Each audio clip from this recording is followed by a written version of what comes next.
And we're live. And we're live. Islam, Islam, Islam. I like to I extend all praises to Allah, the great God and Father of the universe. Highest honors to his holy prophet, Noble Jew Ali.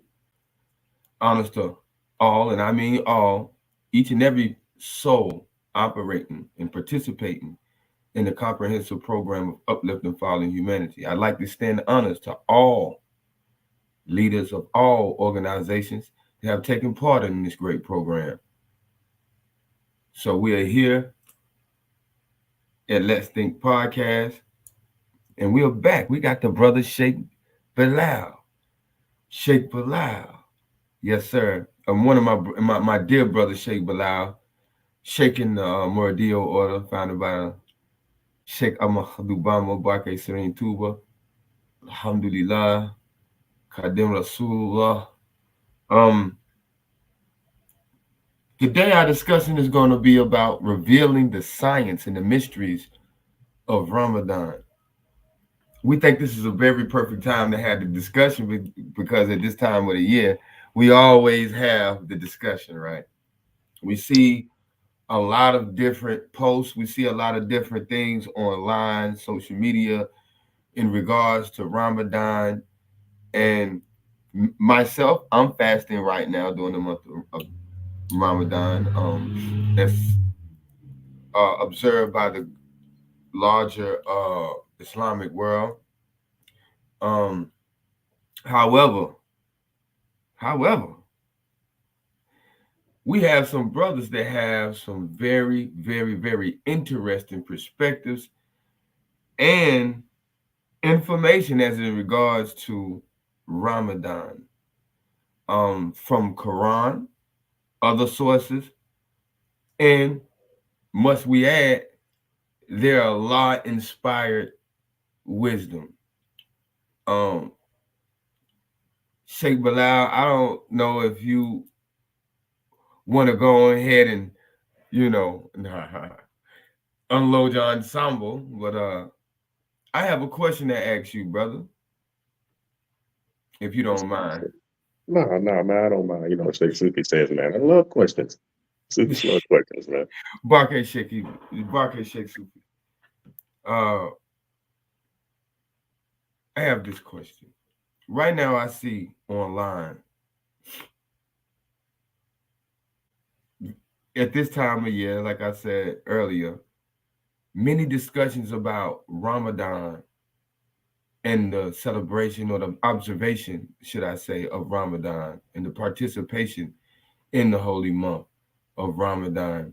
We have a lot of discussions that come about, you know, and one unique discussion that I have found very unique, and maybe you can assist me. And I'll be honest with you, Sheikh. Excuse me. I'll be honest with you, Sheikh. You brothers get on this topic right here, and y'all kind of spin my top when y'all get on this conversation right now. So this is gonna definitely be something good for me because, brother, hey, I'm gonna just ask the question Give it to me. concerning, concerning, concerning the start of Ramadan. This is a very controversial conversation online. When the month of Ramadan is. I'm not going to say that it's not now. However, however, I'm a student and I'm very open to hear uh what I would consider to me, it's to me because it would be a new perspective. So could you delve into that a little bit? I mean, what is this dialogue about? I mean, what is it, brother? Mm. It's been right.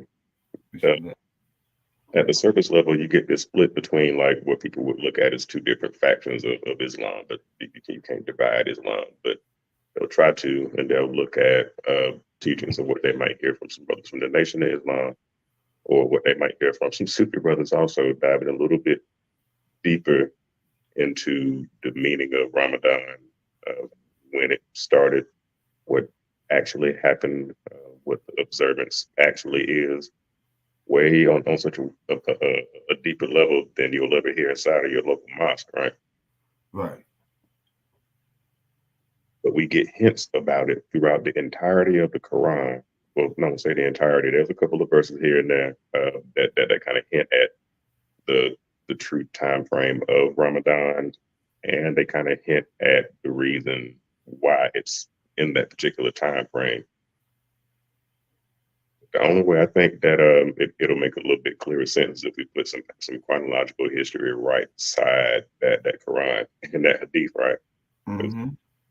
Of course, the Islamic history is always going to uplift and glorify how they're telling themselves in their story, right? Or we call it his story, not our story. It's his story, right? But we'll start off a little HR appropriate, right? With just the Quran and the Arabic and Surah Al-Qadr, which they're gonna translate and try to say it means the chapter of the decree, but in that chapter that they say means the decree, they're talking about this night of power, right? Chapter, I guess 93, but Bismillah ar-Rahman ar-Rahim. إنا أنزلناه في ليلة القدر وما أدراك ما ليلة القدر ليلة القدر خير من ألف شهر تنزل ملائكته والروح فيها بإذن ربهم من كل أمر سلام هي حتى مطلع الفجر. Now, Inna anzalnahu fi laylatul qadr. They're going to tell you that means verily we have sent the Quran down on the night of power. So we can make it make sense. Mm-hmm. This night of power happens during Ramadan. Quran was revealed during Ramadan. So verily we have sent down the Quran on the night of power. But in that first sentence in Arabic, there's one word that you didn't hear me say. What didn't you say, beloved? Verily we have sent it or this Quran down on the night of power. But in Arabic that says Inna anzalnahu fi laylatul qadr. The word Quran isn't even in that sentence at all. It's in parentheses. If you look it up in your Quran, the word Quran will be in parentheses after verily we have sent it. Then it'll say the Quran. We have sent it, this Quran, down on the night of power. So they start off trying to make it make sense. Based on the perspective from which they're about to present it. It's lunar, right? It's lunar, but the story is obviously solar to a degree. The second verse, Wama adraka ma laylatul qadr, and what will make you know what the night of power is, or what can I tell you to let you know what this night of power is? How can we describe it? But then they go ahead and describe it in the third verse. Jokers, man. Laylatul Qadr khayrun min alfi shahr. This night of power, this night of decree or power is better than 1,000 months. But we'll translate this into another language a little later on. But right now we're gonna stick with the Arabic. Keep it a little HR appropriate. But Laylatul Qadr khayrun min alfi shahr. They're gonna tell you that worshiping Allah is better than worshiping him 1,000 months. So the night of power is better than 1,000 months. That's why everybody focuses on trying to figure out what day it is on the odd days during the last 10 days of the month of Ramadan. How many odd days are there in the last 10 days of the month of Ramadan? But 1,000 months? 1,000 months will really equate to 83 years and 4 months if we were to do the math.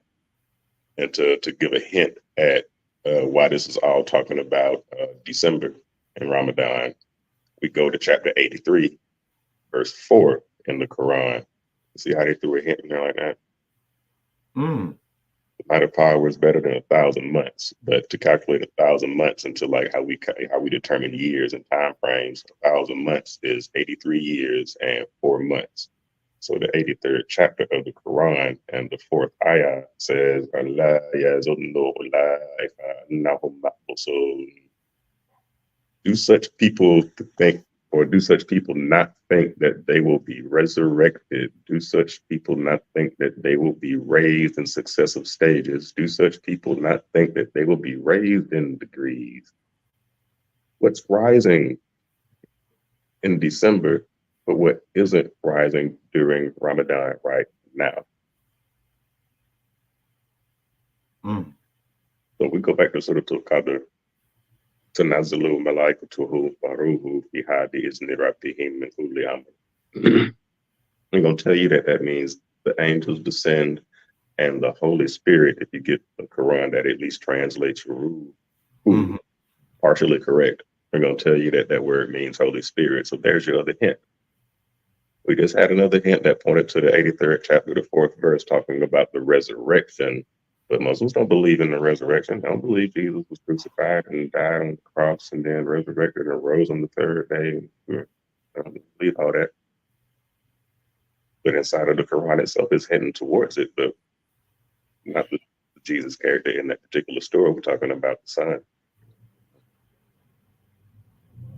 تنزل ملائكته وروحه فيها بإذن ربهم من كل أمر. The angels descend and the Holy Spirit by the permission of their Lord or their higher self. It's all about unity for every decreed matter. It's like kind of how the Christians will say, like, Jesus was sent down as a lamb slain for the sins of the world. Like, sent this Ruhu, sent this spirit down to be manifest, and was sent down by the angels by the permission of the Rabb, the Lord, for every decreed matter, for everything, for every sin, for everything that the people would come to do. From the Christian perspective, right? Salamun ya hatta matla'i al-fajr.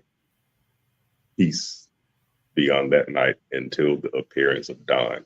For all that night, peace and goodness from Allah to his believing slaves. That's what they're going to try to translate that to. But Salamun ya hatta matla'i al-fajr.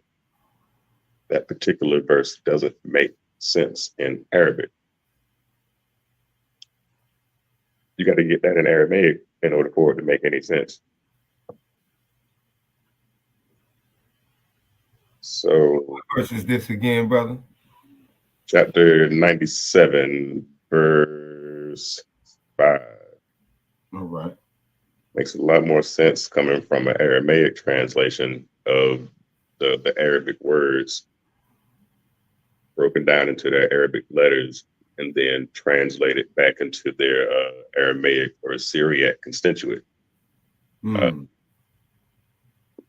So no matter how esoteric they try to break it down with the Quran, if it's actually studied, it points to something else other than what's going on in Ramadan right now. But it's describing something that happens in December. It's describing something that happens in December.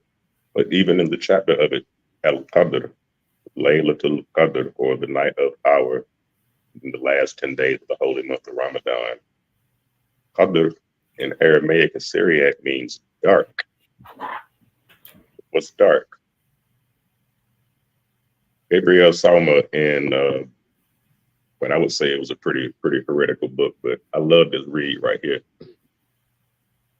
The Quran misinterpreted, mistranslated, and misread. The Aramaic language of the Quran does break down a pretty huge chunk of the verses from Arabic back to Aramaic and Syriac, and even a few Greek and Hebrew words that line up and show up in other texts. So, that very first verse, they say, verily we sent down this Quran in parentheses in the night of power to try to make it make sense for this lunar month and lunar cycle. But we know, like Khalil is going to bring, that it's actually in December at a very particular point in December, and it always occurs on that same point in December, but it actually never occurs during Ramadan, because Ramadan floats throughout the year. It's never constant. It doesn't stay in the same spot at all. But Laylatu has been interpreted as night. But if we translate Laylo or Laylotu, coming from Syriac or Aramaic, it still means night. So got a little correction there. But the Quranic word Qadr has been interpreted erroneously as the night of destiny or the night of power. Because in Aramaic and in Syriac, the word Qadr means dark, darkness, lack of light, darkness. So in that first verse where they say, and they tell us it means, verily, we sent this Quran down on the night of power. All it's saying in Syriac and Aramaic is, I sent it down to you on a dark night, or I sent it to you on a dark night. But what did it send? Kind of started it saying they had to send something for us to observe, because, you know, in Islam we say we don't celebrate holidays, right? So Ramadan is an observance. What are we observing? Well, my Laylatul Qadr is going to ask us again, well, what can make us know about this night of power, about this thing we're supposed to be observing?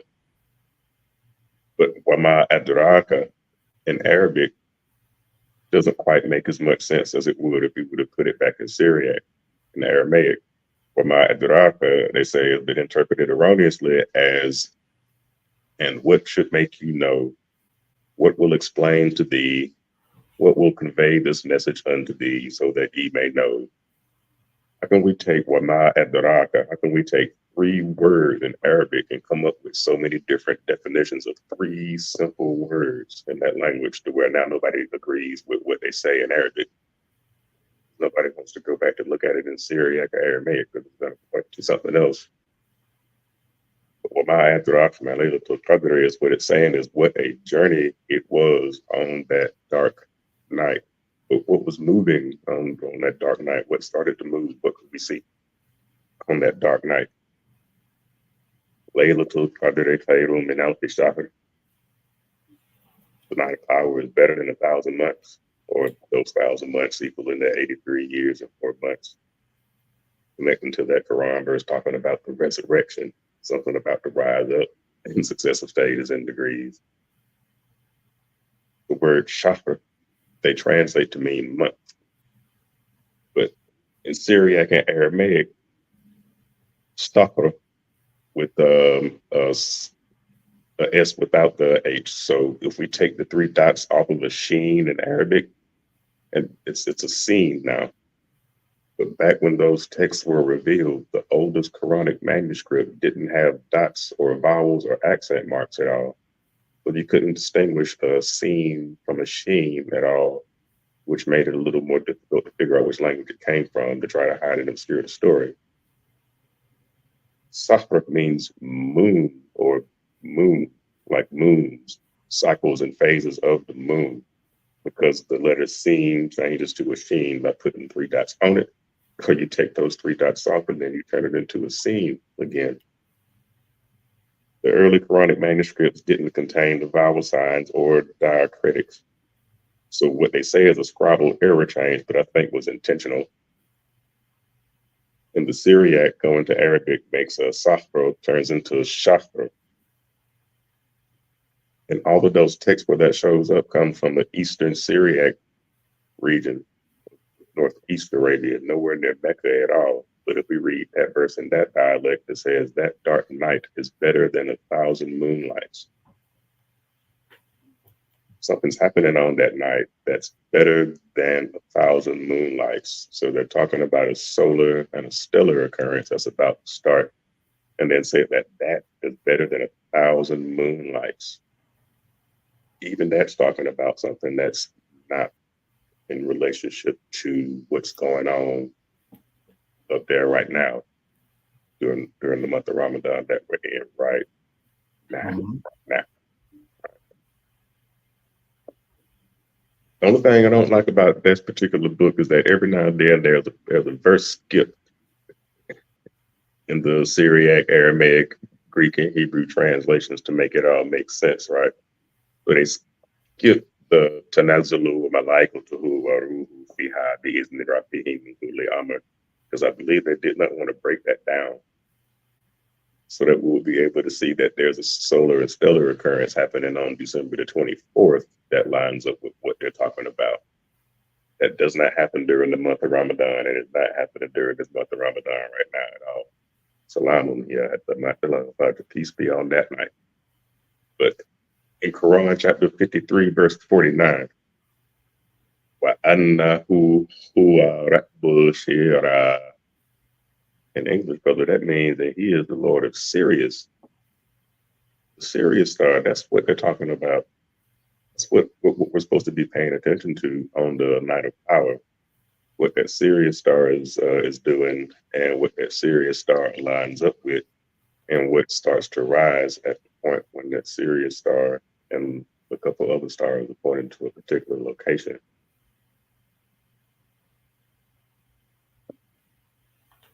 So on December the 24th, Sirius comes into alignment with the three stars or the three wise men at Orion's belt. It's going to give us an indicator, or it's going to point directly to where the Son of God, S-U-N, of God, will be born on December the 25th. December the 25th, but that ain't Ramadan. That's December.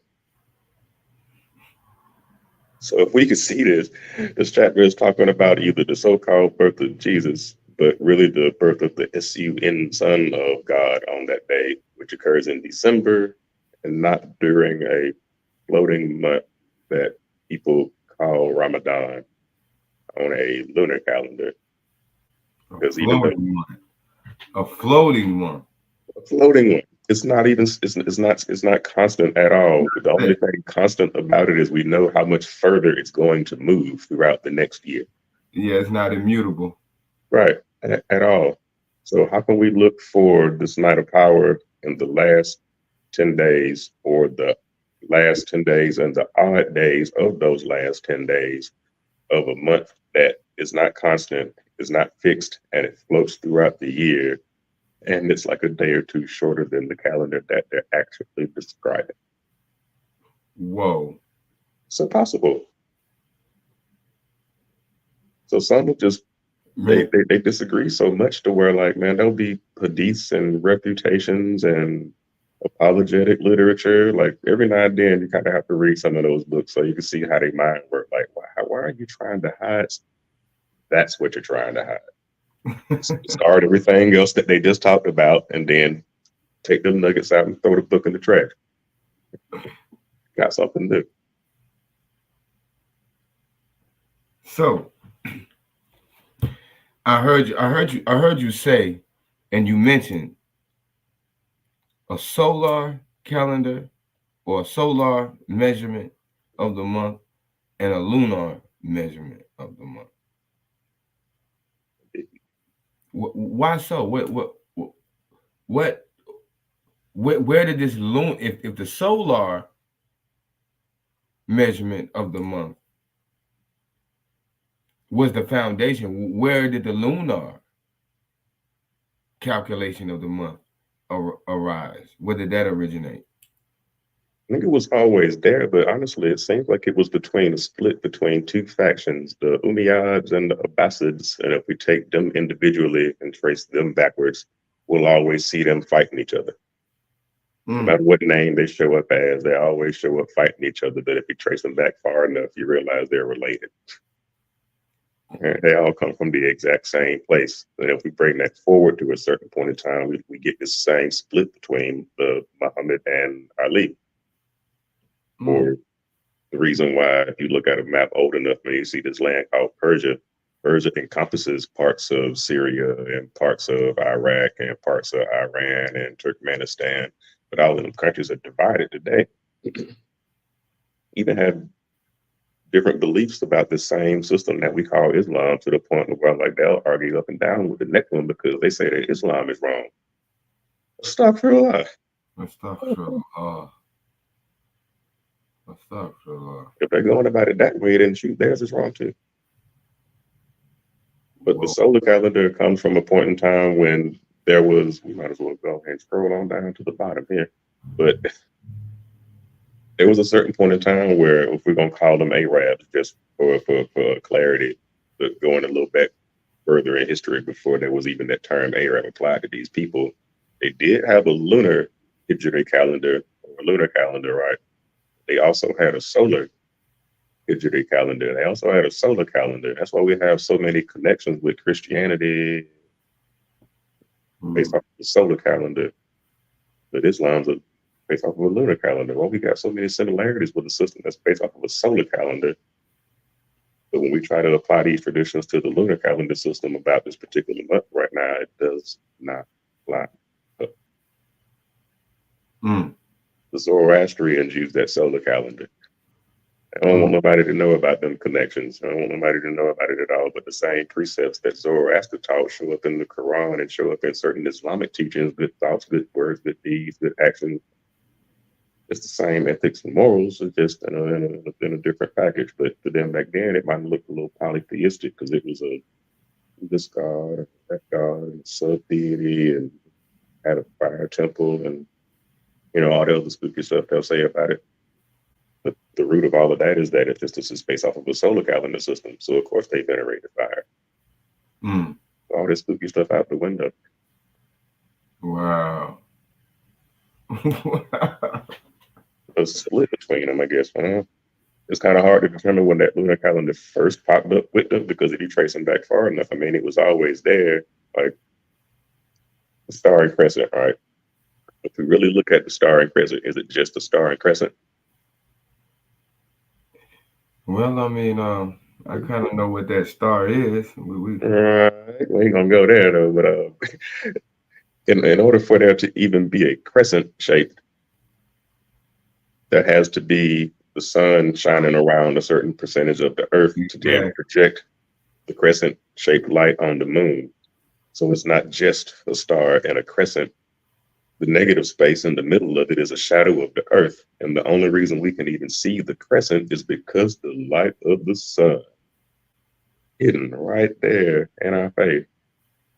The only way that the system works is if we put them all together, solar, lunar, and stellar. Like they all have to overlap. They all have to be put together such a way to where, like, you can look at calendars like Dendera in Egypt, or you can look at the Hindu cosmic calendar that makes the Christian and the Muslim calendar look like milk compared to somebody else eating some meat. Like, it's huge. It's so huge to where the Rig Vedas would take up a whole bookshelf. Like their creation story is enormous, but it has all three. There's aspects of a solar tradition and a solar calendar. There's aspects of a stellar and a lunar. We go back far enough. Honestly, Cheikh, man, I don't understand why there was even a split. It all worked together so good, so well for so long, to where people developed calendars based off of that information. You know how long people had to have exist to then develop a cosmic calendar and then verify it correct? If it worked, man, like Mother Man, if it ain't broke, don't fix it.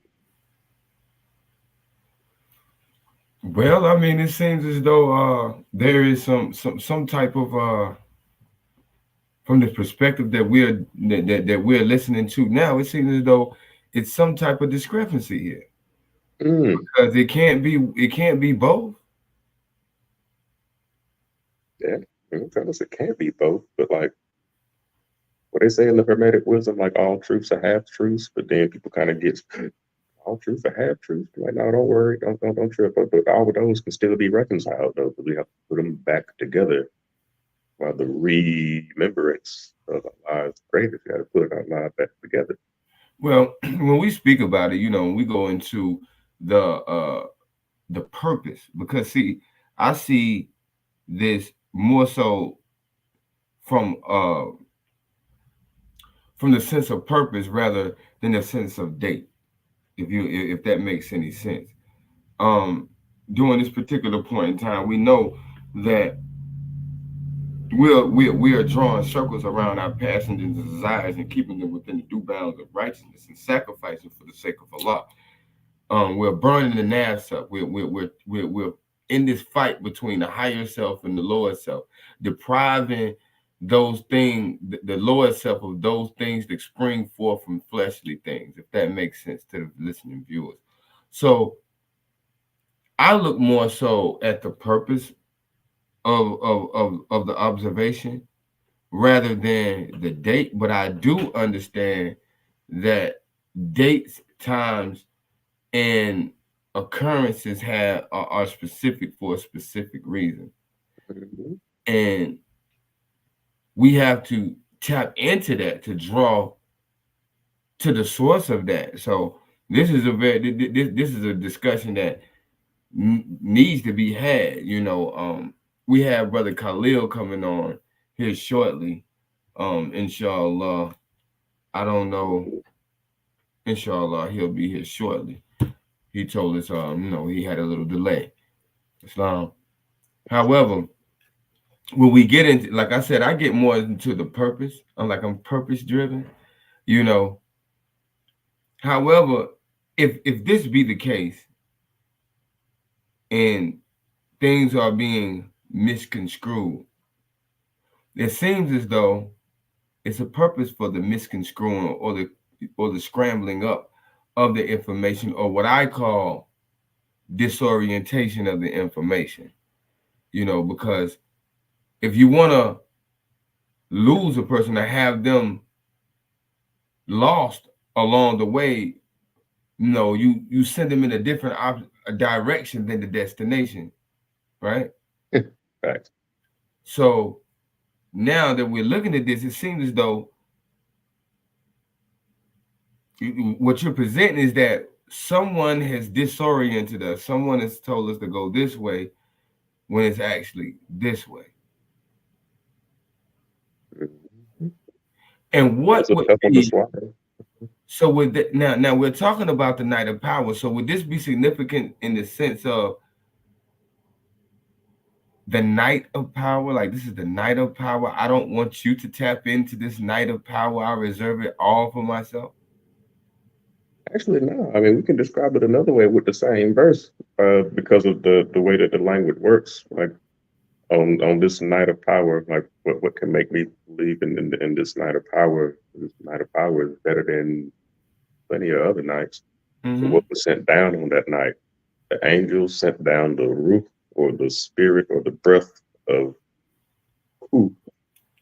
With the permission of his Rob, his higher self, its Lord, whoever the person might believe in, or whether they come to know where they come from. Mm-hmm. So this night of power can honestly be translated as the person's birth, the person's conception, coming into existence.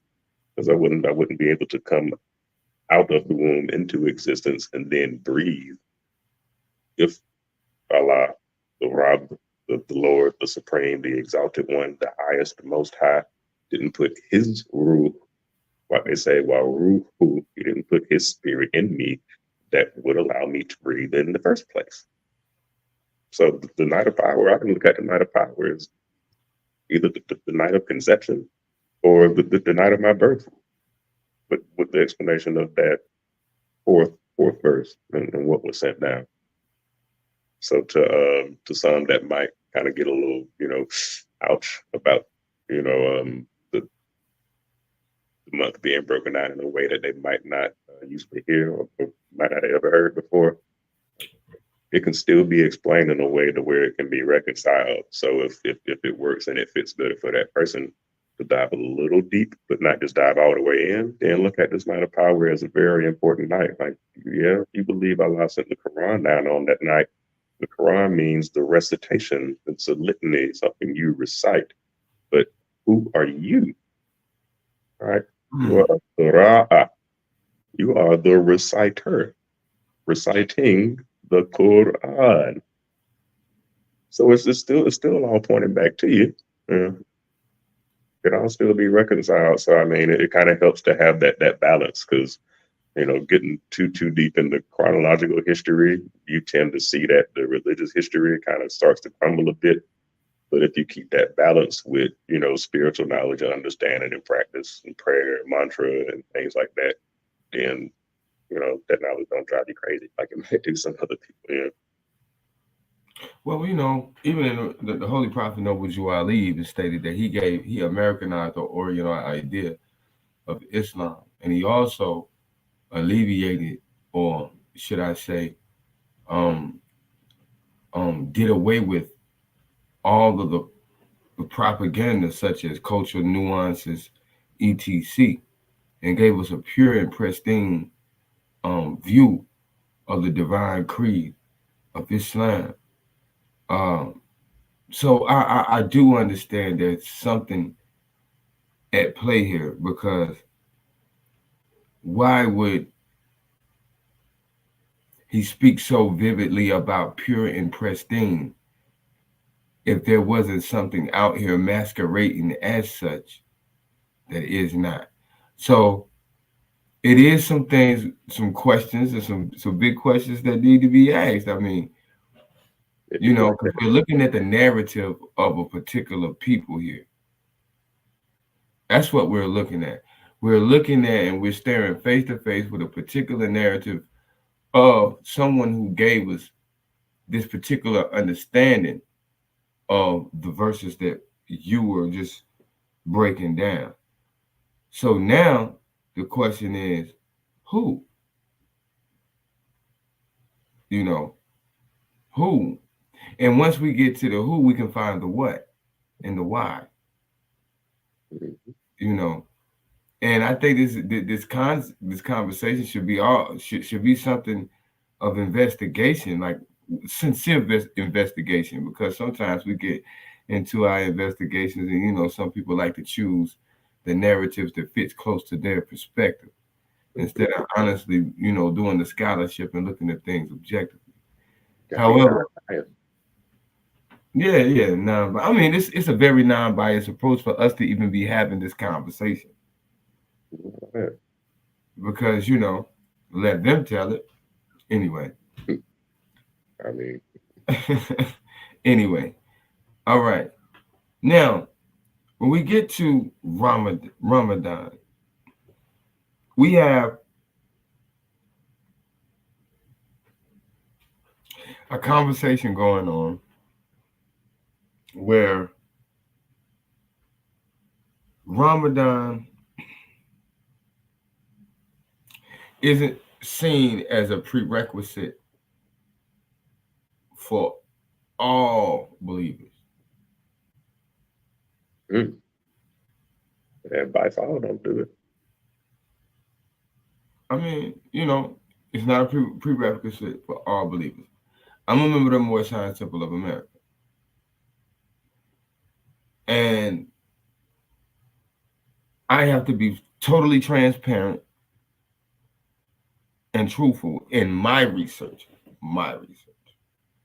What I've investigated is that the Prophet Noble Jew Ali never issued a letter, decree, or had any writings, as far as I know, in regards to the observation of Ramadan or the obligation of the Moorish American Muslims to fast during the month of Ramadan. I haven't seen it, and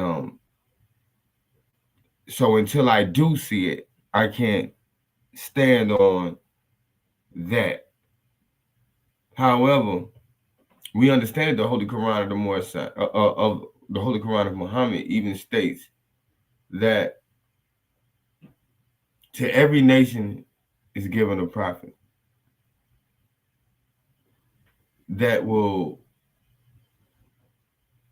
relay to them the message to praise Allah and shun the devil in their own language, paraphrasing. And then in another portion of the Quran, it also states that every nation will receive their own rites, rituals, and customs, right? And observation of worship.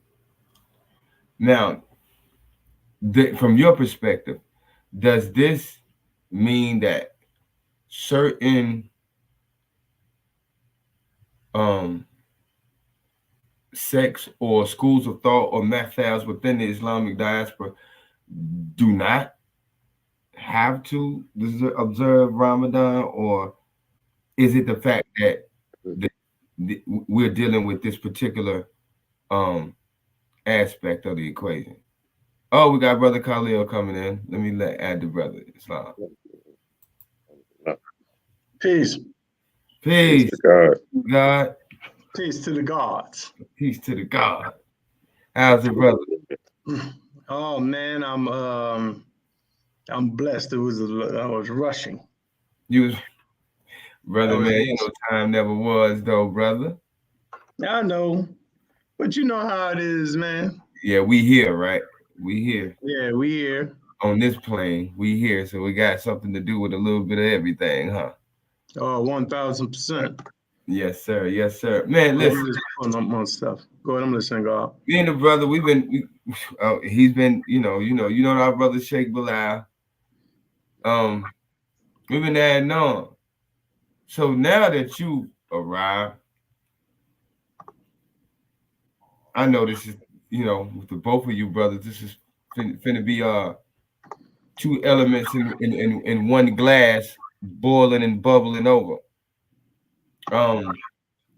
Let's talk from your perspective, Khalil, since you first stepped in. Let's go ahead and let the brother get the floor. Let's talk about this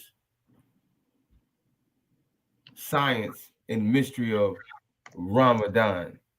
And because this right now doing this, like I said earlier, right now during this time of the year, this conversation pops up. Just like when Christmas pops up, the Christmas conversation happens. When Easter pops up, the Easter conversation happens. All of these things, all of these holidays bring about conversations and dialogues. Now we're here at the Holy Month of Ramadan. So talk to us about the month of Ramadan, because we have in the Islamic diaspora, we have quite a few opinions on the date, the times, etc., as it pertains to Ramadan. I'm fasting right now. Mm-hmm. I'm fasting right now. I don't have any reservation towards Ramadan, being a Moorish American Muslim. I have no reservations towards it. Neither do I have any reservations for any other times of fasting, because I understand fasting to be a righteous action, a divine action, something that we do with the intention to bring ourselves closer to Allah. So talk to us about Ramadan, Brother Khalil. Well, I don't necessarily have a problem with the Orthodox Ramadan per se. What I have an issue with is, 1 minute, please. 1 minute. Check your text, God. I thought that was Brother Anwar. I was trying to get him to check his text messages. But anyway, the qualification of the simple fast as taught by the Most Honorable Elijah Muhammad has been challenged. Ward of Deen Muhammad was the first one to attempt to shoo away what the Most Honorable Elijah Muhammad taught in regards to December fast. Which one of his statements, that same reasoning was eventually used by Big Brother Minister Farrakhan. Word for word, if I'm going to be honest about it. Which is the making of an excuse for the messenger choosing December fast that he did not give himself. There is no need to give a reason of why the messenger chose December fast if he clearly spells it out for you of why he chose the month of Ramadan for his followers in December. Now, as a disclaimer, I would say I understand why Big Brother Minister Farrakhan did what he did, which was to try to unite us with the rest of the Islamic world or body. He even attempted in many manners to tell them that you should do both fasts, which is in accordance with what the Most Honorable Elijah Muhammad had taught. This is the same thing which you had with the Nabi Muhammad with the fast of Ashura, which if we study both fasts, you'll see that the Ramadan for which he fasted, they still fasted in the month of Ashura as well. They still recognized both. So one became fard or obligatory, and one was sunnah or with what the pre-Islamic Arabs was already doing. In the Nation of Islam, the messenger dated and manifested the Ramadan customary and tailor-made for us here. And during that time of customary to us here, he made that fard or obligatory while giving allowance for the following or recognition of the Sunnah, the one practiced in the Sunnah. Right. The Most Honorable Elijah Muhammad gives and recognizes that the 9th month of the Islamic calendar in this present case is called Ramadan. But the word Ramadan is not just based upon a month, right? It has been associated with an act, okay? Mm-hmm. And the messenger considered that act of fasting in the month of Ramadan for his followers in December. Now, through all of these writings that we have, you have a lunar calendar, you have a solar calendar, and then you have what you call a luni calendar. In the Encyclopedia of Islam, it states that the word Ramadan is a carryover from the solar calendar. They did not say lunar solar calendar. They said solar calendar. The Quran alludes that the month of Ramadan is a stationary month. It alludes to this clearly in reference to that. So it's immutable and not mutable. Right. Mm. And what begins to happen is the whole station behind why we fast, according to Hadith and according to the Quran, is that the revelation was revealed to the prophet during that month. Mm. Then if the revelation was revealed to the prophet during that month, then we must look at a surah that has been committed only to that occurring. And that is Surah Al-Najm. The entire surah is based upon the prophet receiving the revelation. It's clear. But the difference is, in the Quran does not support that Ramadan begins with the presence of the moon. Mm. The Quran is very clear into what the moon is designed for. That's 2:189. And it's for calculations and for the Hajj. Now, and I wouldn't think that Allah, with all his magnificence, would forget to discuss that the commencement of fasting in the month of Ramadan, in which he discusses in 2:185, he would ignore to state that that moon is for that, the presence of the moon or seeing of the moon is the ushering in. But then remember 4 ayahs later that it states specifically that it is for the beginning of Hajj or the commencement of Hajj, but missed the state that it's for the commencement of a fast. Because you have to understand that the Ramadan is a month that existed in pre-Islamic times. Mm. And in the earlier time period of it, because you don't get the present calendar until after the death of the prophet. That's when you get this present calendar. It's not during his lifetime. Mm. Okay? So that's where we begin at. What is truly Ramadan and what is the true month? And I declare, in my argument, is that the true month of Ramadan is in December. And then I inoculate that to be the fast, because if we're dealing with the moon, if we're dealing with the prophet receiving the ayahs, then we must deal with the reality that it is occurring at the position of a star, as straight up told in the Holy Quran, and not the presence of a moon. Mm.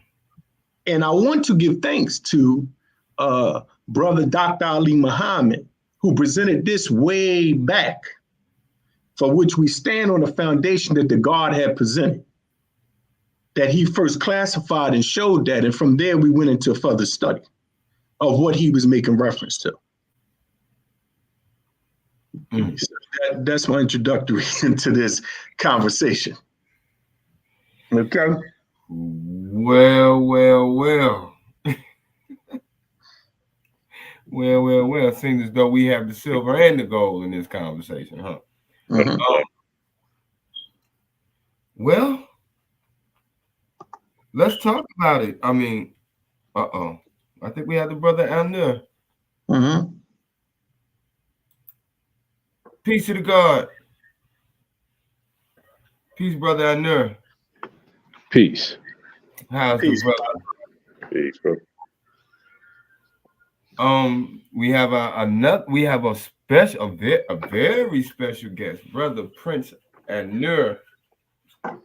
Could you please introduce yourself, brother Prince Amner? I know it's kind of stopping the flow of the conversation, but you done entered the room, so we gotta allow you to introduce yourself, brother man. So could you please grace us with whom you are and talk to us, brother man? Hold on 1 second. My background is loud. I came on. I don't even know how the sound is picking up my background because my microphone is quite sensitive.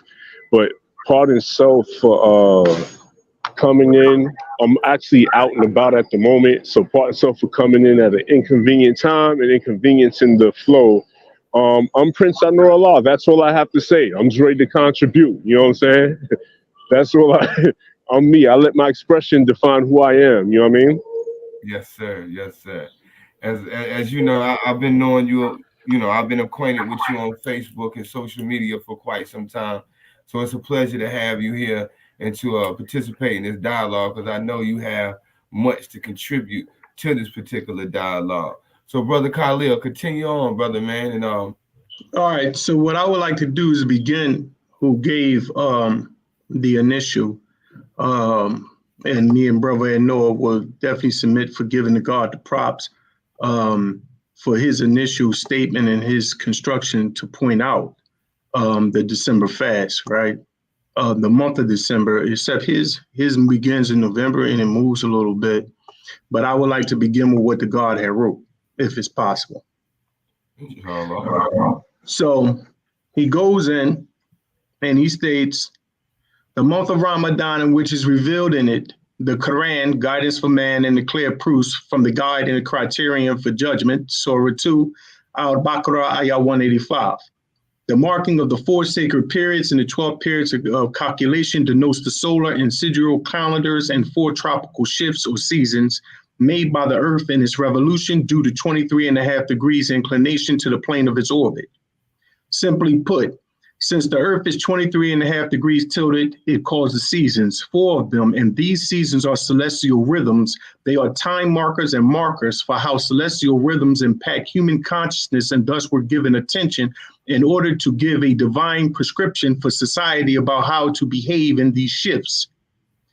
The prohibition of the Nasi in Islam is very misunderstood. The early inscriptions in Yemen display both lunar and solar counts for the Asiatic blacks of Arabia.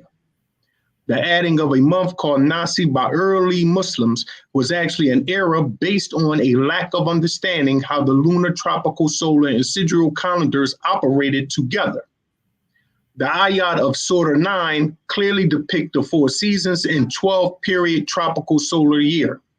The revelation of this verse was made to prohibit not only the Nasi adding of a month to the lunar calendar, it is clearly made to harmonize the calendar system by introducing a clear indication of the tropical solar via the discussion of the solstice and the equinoxes, which are called the 4 periods that are sacred, Hurum, Miniha Araba al-Hurma, Dalika ad-Din al-Qayyim, Holy Quran 936. Surely the calculation of time periods with Allah's 12 periods in Allah's record, a period in which he creates the heavens and the earth, of these 4 are sacred. This is the interpretation of the upright.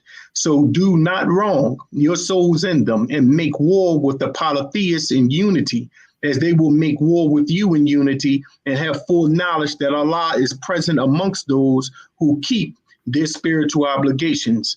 The charting of this Sirius-based sidereal calendar and tropical solar calendar in the Quran is verified in Surah 53 and others too, Surah 70, Surah 97, Surah 34, and many of the surahs, specifically Surah 53, charts the start of Ramadan in the first verse when it states by the star when it sets. The star is Sirius, which is mentioned later directly in Ayah 49. The verses that follow discuss Nabi Muhammad's receiving of the initial Ayah, so on, the traditions and sciences, celestial magnetic field, aka unified field. So he goes into the science of this to show the beginning of what we would call the sidereal, lunar, and solar calendars, which then challenges the very basis of why they say that Ramadan begins with the movement of the moon. And that's not what the Quran actually says. So we can begin there into our deeper discussion of when is the true Ramadan. And I declare that the Most Honorable Elijah Muhammad was absolutely correct. It is the month of December.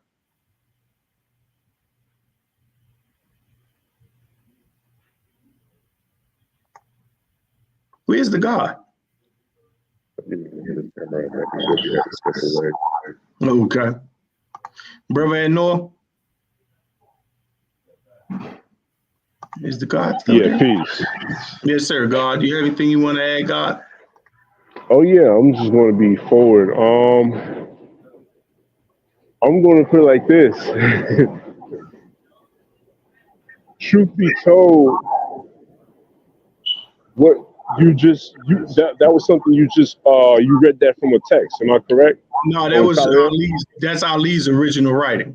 That's his original writing. Yeah, when he was dealing with the fast. That's his original writing. I'm going to say what he said was true, but it was not that complex. It's really not that complex. Yes, sir. It's actually a lot simpler than that. You know what I'm saying? You know, the 4 seasons. That's true.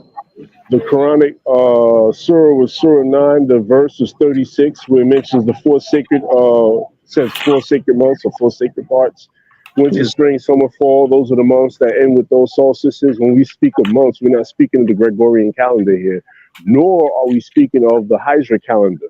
You have to remember the Hijra calendar from which this the general Muslim world base not only their Ramadan, but pretty much all their traditions on, was instituted in 638 AD. This was 6 years after the Prophet Muhammad, peace be upon him, transition according to recorded history, which was 632 AD. So we have to ask ourselves this question: what Ramadan or what calendar were they practicing their traditions on, or practicing their rituals and their systems on, while the Prophet was still here? What Ramadan did he practice? He didn't practice the Ramadan on the Hijra calendar as being practiced today, because it did not exist while he was alive.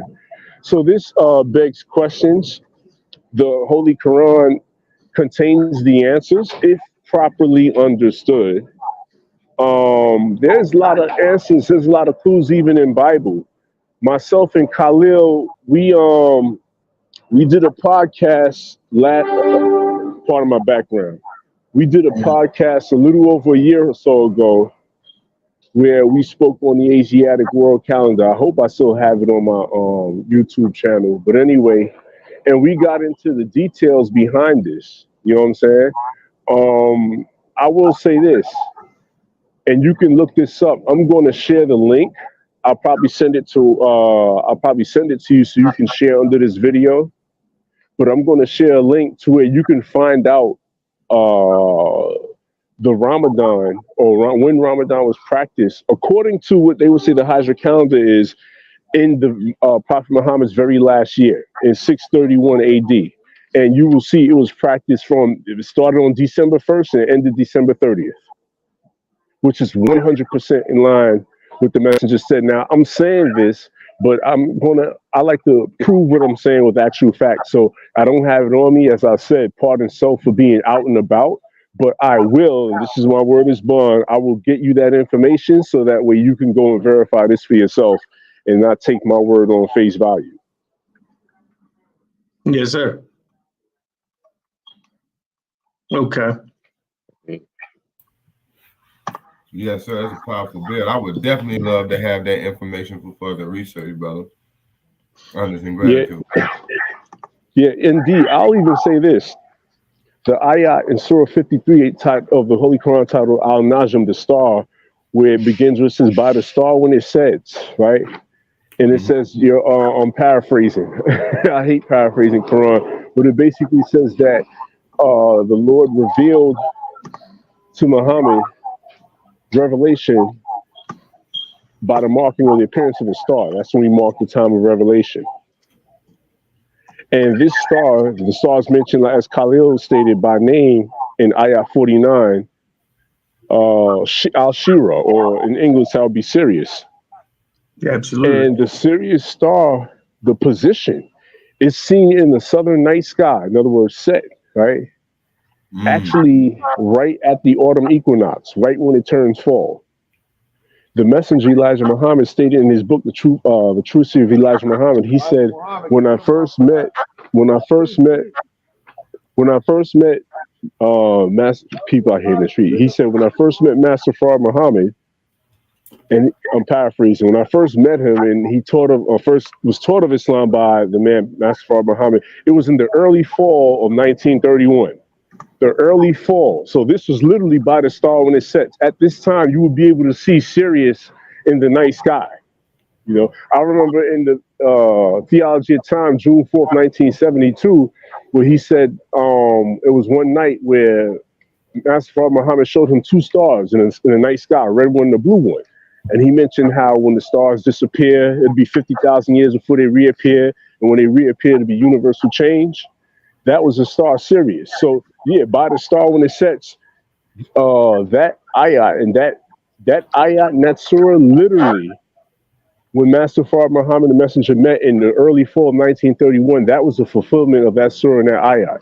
And I'm going to share all this information for you so you can see and it can be verified. I got to put it back on mute because my background is going to get crazy right now. I'm pulling up the Quran because we're about to we're about to get a little serious in this thing here. Let's go. Yeah, we're gonna get a little serious because it's time to make this thing very well known, right? When you read Surah 53, first I would like to begin with what the Most Honorable Elijah Muhammad challenges. He say, if you can convince me it is necessary to fast in the month of Ramadan because of Muhammad receiving the Holy Quran or the first revelation of the Holy Quran, then I will go along with it. However, since the Quran was received over a period of years, I am very much baffled in trying to understand why we should fast in the month of Ramadan. Of course, this is the Arab way in their religious belief that they should fast. But I do say that it is not necessary to fast to get something that you have already received. Look at the language of the messenger. He brings to question their purpose of fasting and why they are stating that you should fast within inside of that month. Because if you had received something for which you might believe is of good, why would you fast for something that you have already received? Let's continue a little bit forward. Let's go to Surah Al-Najm. In Surah Al-Najm, it begins like this, by the star when it sets. Then it continues, your companion errs not, nor does he deviate, nor does he speak out of desire. It is naught but revelation that is revealed. One mighty in power has taught him, the Lord of strength. So he attained to perfection, and he is in the highest part of the horizon that drew nearer yet. So he was the measure of two bows or closer still. Stop. Now, it is making reference to the position of a star. Now, they are talking about this star and the motion of this star in the distance between these two stars that occurs at a certain point of time throughout the years, in which it makes a bow around each other, right? This is Sirius A and this is Sirius B, right? So we have in Surah 49 and Surah 53:9, it says, so he was the measure of two bows or closer still. It must be understood that in the Orthodox view, they call Al-Najm pleats. I challenge that this surah is talking about Pleiades when it clearly references the star that it is referencing and what it is discussing. Let me show you. When you go down here to the Holy Quran, which shows you that at this time is when he received a revelation, because they was trying to say that the prophet Muhammad was making up the revelation, that he did not receive it, that it was not by inspiration, or that it was not by Allah. Are you aware? This is crazy how deep this go. He says, so he revealed to his servant what he revealed. The heart was not untrue in seeing what he saw. Do you then dispute with him as to what he saw? And certainly he saw him in another descent at the farthest oak tree. Near it is the garden of abode. When that which covered the oak tree, the eye turned not aside, nor did it exceed the limit. Certainly he saw of the greatest signs of his Lord. Are you aware that the low tree is associated with the star Sirius? Mm. This is literal.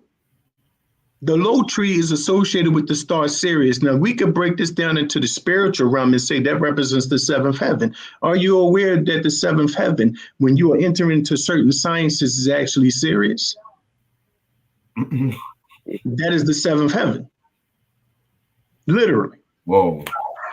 Let me show you something. And we ain't even getting all the way in yet. So when you go down here to see what he is talking about, he goes in and he say, and that he has ordained the second bringing forth, and that he it is who gives wealth and sustenance, and that he is the Lord of Sirius. But notice here in 38, he says that no bearer of burden bears another's burden, and the man can have nothing but what he strives for, and that his striving will soon be seen. Then he will be rewarded for it with the fullest reward, and that to thy Lord is thy goal. Now, what he is talking about here is what we will call manifestation. It is because of the correlation in the position of the star Sirius at a certain time, which is actually its helical rising that occurs at December 31st or January the 1st, where ushers in a new year. But this is something that came from ancient Egypt. This is not something that the white man made up. He used the science for which actually was developed by us. And he ignored it, right? Because that entire surah is making reference to when the star, when it sets, what represents a certain position of the star, when it's at a particular time. Let me read something to you. Sirius was called the dog star. It was the star of Mercury or Buddha, called the great instructor of mankind. That's in the Secret Doctrine by Blavatsky. The white folk know about it. The sun Sirius is the source of the logic mind manas in the same sense as Pleiades are connected with the evolution of mind and the seven heavenly men, and Venus is responsible for the coming in of mind in the earth chain. Did I not just say that Sirius is at the seventh heaven? Yes, you did. Okay, let's continue, because we have to get all the way into this. Now, it says that the sun, it goes on Sirius, the Pleiades, and our sun from a cosmic triangle, forms a cosmic triangle. Our solar system is negatively polarized as regards the sun Sirius, which influences our entire system psychically via the three synthesizing schemes of Uranus, Neptune, and Saturn. It goes further. Look at this. Sirius is mentioned by name in 5349. He who is the Lord of Sirius. This star is stated to be 2 bow lengths apart, 53.9. It was 2 bow lengths apart. If you take the number of each ayah, which is 53, 49, which is 49, for which mentions the star Sirius, and if 49, and if you take 9, for which mentions its distance, which is 2 bow lengths apart, you get 49.9. The star Sirius commits its revolution every 49.9 years. Teach God. In which Sirius and Sirius B begins their travel around each other in a helical format. Astronomically, listen to the language, they are exactly 2 bold lengths apart from each other. That's the So not only is it codified, the revolution of Sirius in the Holy Quran, not only is Sirius mentioned in the same surah of the Holy Quran, but it is telling you the distance between Sirius A and Sirius B from each other in the Holy Quran. And all of this is occurring by the position of a star at the time of the revelation being revealed to the prophet. So if the fast is in accordance with the receiving of an ayah at that particular time, I got it, God. At that particular time of receiving of an ayah, then the fast does not begin with the position or the starting of a moon, but it is the position of a star. And this is what's being ignored. Let me explain further. On December 24th, the star Sirius comes in alignment with the 3 stars of Orion's belt. These 3 stars are the biblical 3 wise men. This gave the location of the birth of the Son of God, which occurs on the 25th and on December 31st at exactly 12 a.m. Look what it says. This glittering star, Sirius, reaches its highest point and meridian height on the sky at midnight hour on January the 1st in Cancer. The sun is opposite in Capricorn, so Earth crosses the line connecting the 2 brightest stars on the day marked as the new year. Look what they say. According to Hadith, look for it in the odd nights of the last 10 nights of the month of Ramadan. Sirius is the point star directing to the birth of the sun on December 25th, and then Sirius on December 31st, 12 a.m. January 1st ushers in the new year. Thus, that marks what you would call the night of power. This is all astrological motion.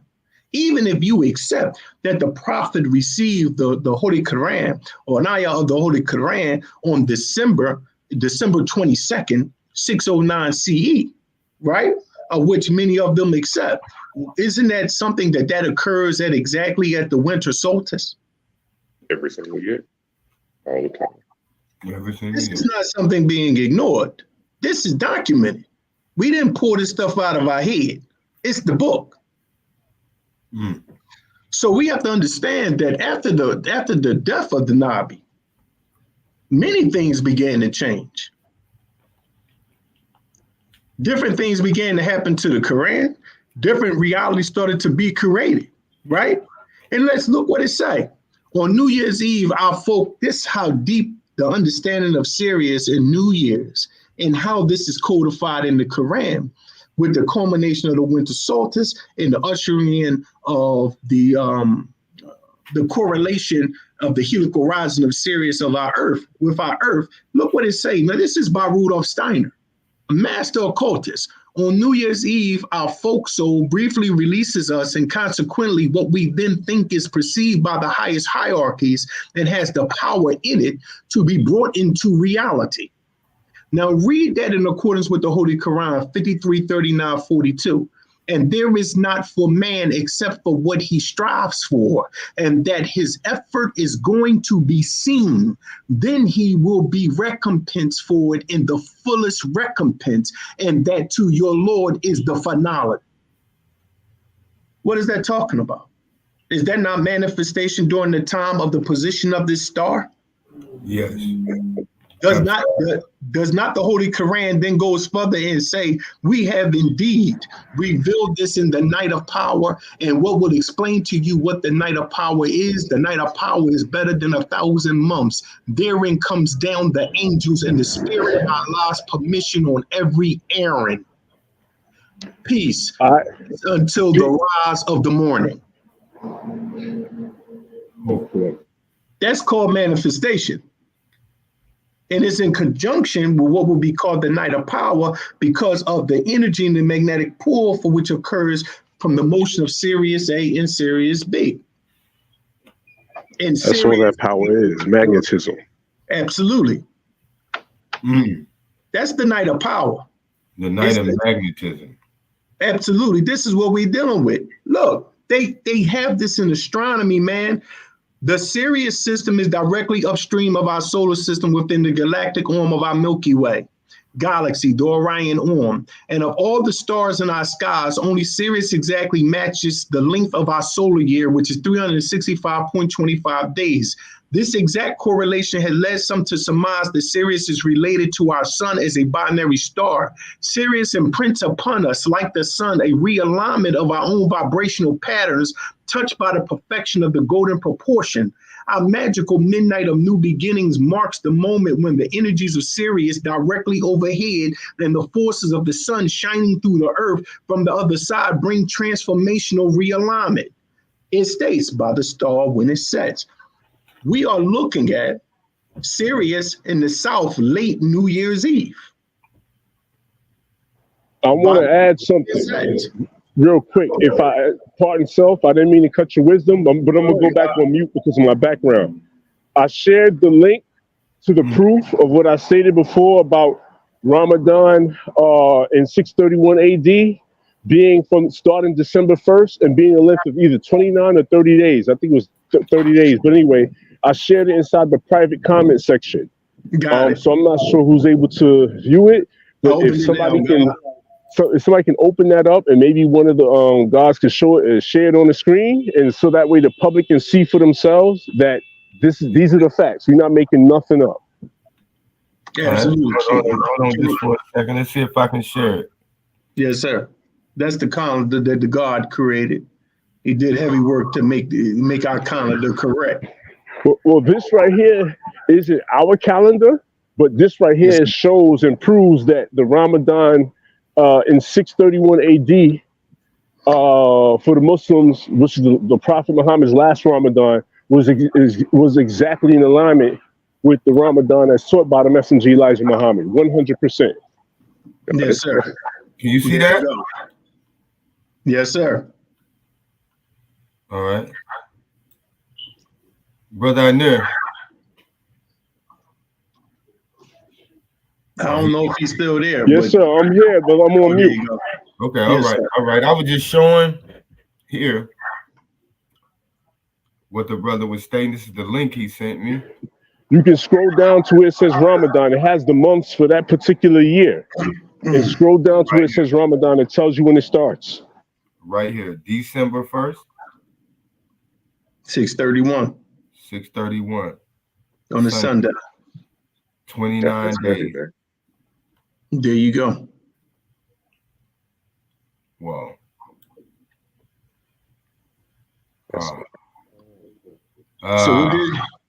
So what this begins to show you is that not only is Ramadan actually in December, but it shows you that it's directly in accordance with what the Most Honorable Elijah Muhammad taught.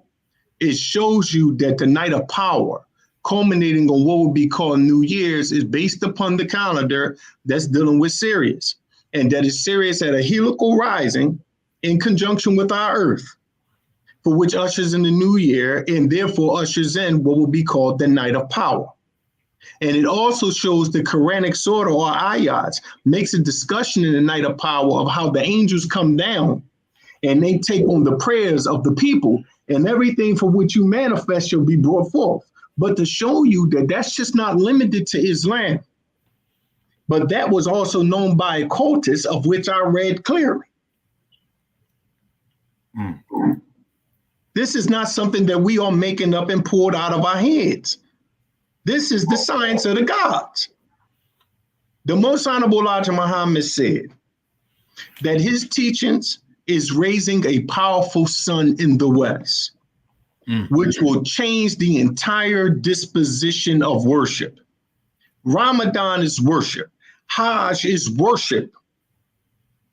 The messenger said that he chose the month of December to declare that we, the American so-called Negro, is the end of all signs in regards to Ramadan and Hajj. They are incorrect. If we're going to deal with the science, there is nothing that occurs in religion that does not have anything, that doesn't have something to do with the stars. With the astronauts. It's going to always do it, no matter what it is. They can hide it behind things in order to hide this and hide that. That's up to them. The entire Salat is solar worship. That's why The entire Salat. It's the highest so science is known to man is astronomy. Absolutely. Our messenger called that the ancient astronomy. This is universal law.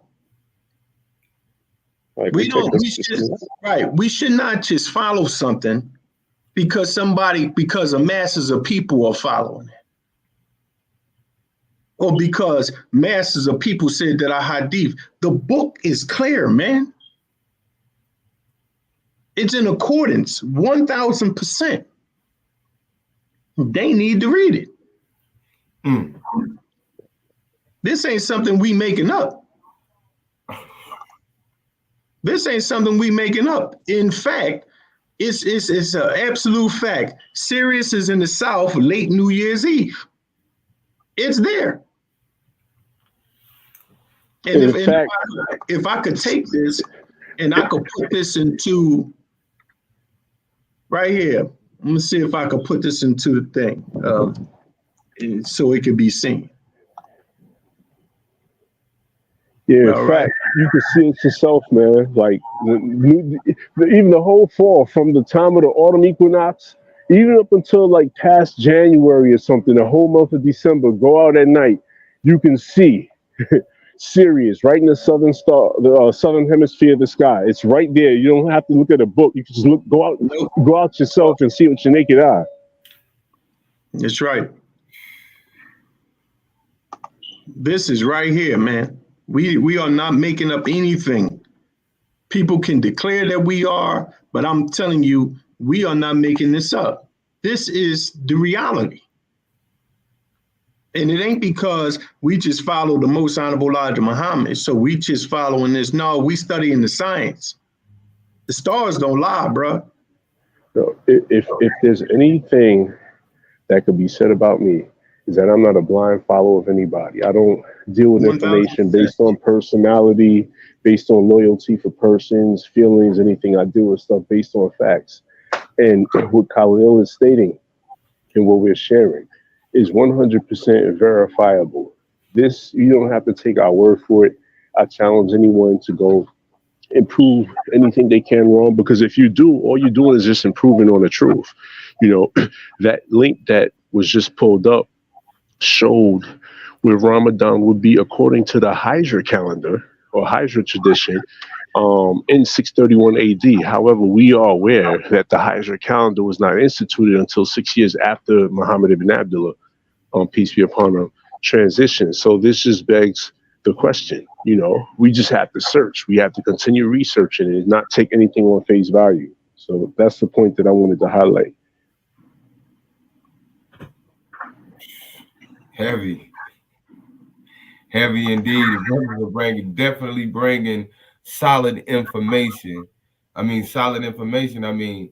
hey, I think it's something that, you know, all of us who are part of the Islamic diaspora should take the time to really and seriously investigate, because, you know, just like I asked the brother Bilal earlier, you know, I need, you know, me myself, I needed a more clearer understanding of this particular perspective. And I appreciate you brothers for coming on and sacrificing your time to share this information, because I'm learning as well. Listen, I mean, I respect everything that they what people present. I'm just saying it's a new time. It's a new day. Oh yeah, it's the day of the gods. Right, and it's definitely not coming from a place of malice. It's not coming from a place of disrespect. Me, I respect anybody's choice to practice what they seem fit, as long as it's within the realm of righteousness. But I also challenge everyone. I even challenge myself to continue digging, continue digging. If you're not sure, dig, and try to get all the actual facts. If the facts are what we're concerned with, and the truth is what we're after, and not necessarily proving what we want to believe or proving our beliefs, then I'm quite certain that most of us will arrive at the same conclusion. Indeed, right and exact. Indeed, long as we leave the propaganda and all the you know, as the Noble Jew Ali said, the propaganda. You know, we leave that to the side. We most definitely and have a sincere objective to find and ascertain the truth. We definitely will end up in the same position. I believe that wholeheartedly. It can't be ignored. I mean, even the science on what you should do during that time period is complete and is right there. The Holy Quran clearly details that the angels come down and receive their errands. That for which you strive for shall come into being. And then you read directly from the writings of these astronomical folks and these mystics and these occultists, and they understand the same exact thing. And it's spelled out in the Quran. It don't matter whatever a person's belief is. You have to deal with that science. The month of Ramadan is not just holy because it's holy. The night of power can't be a month, can't be a night that keeps moving. It has to be stationary. It has to come about because of the conjunction of celestial events.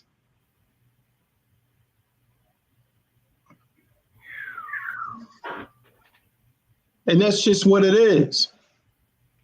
Otherwise, you just leave it too wide open, and then you kind of have to explain your way out of holes every other, floating Ramadan to try to reconcile something that can't be reconciled with it.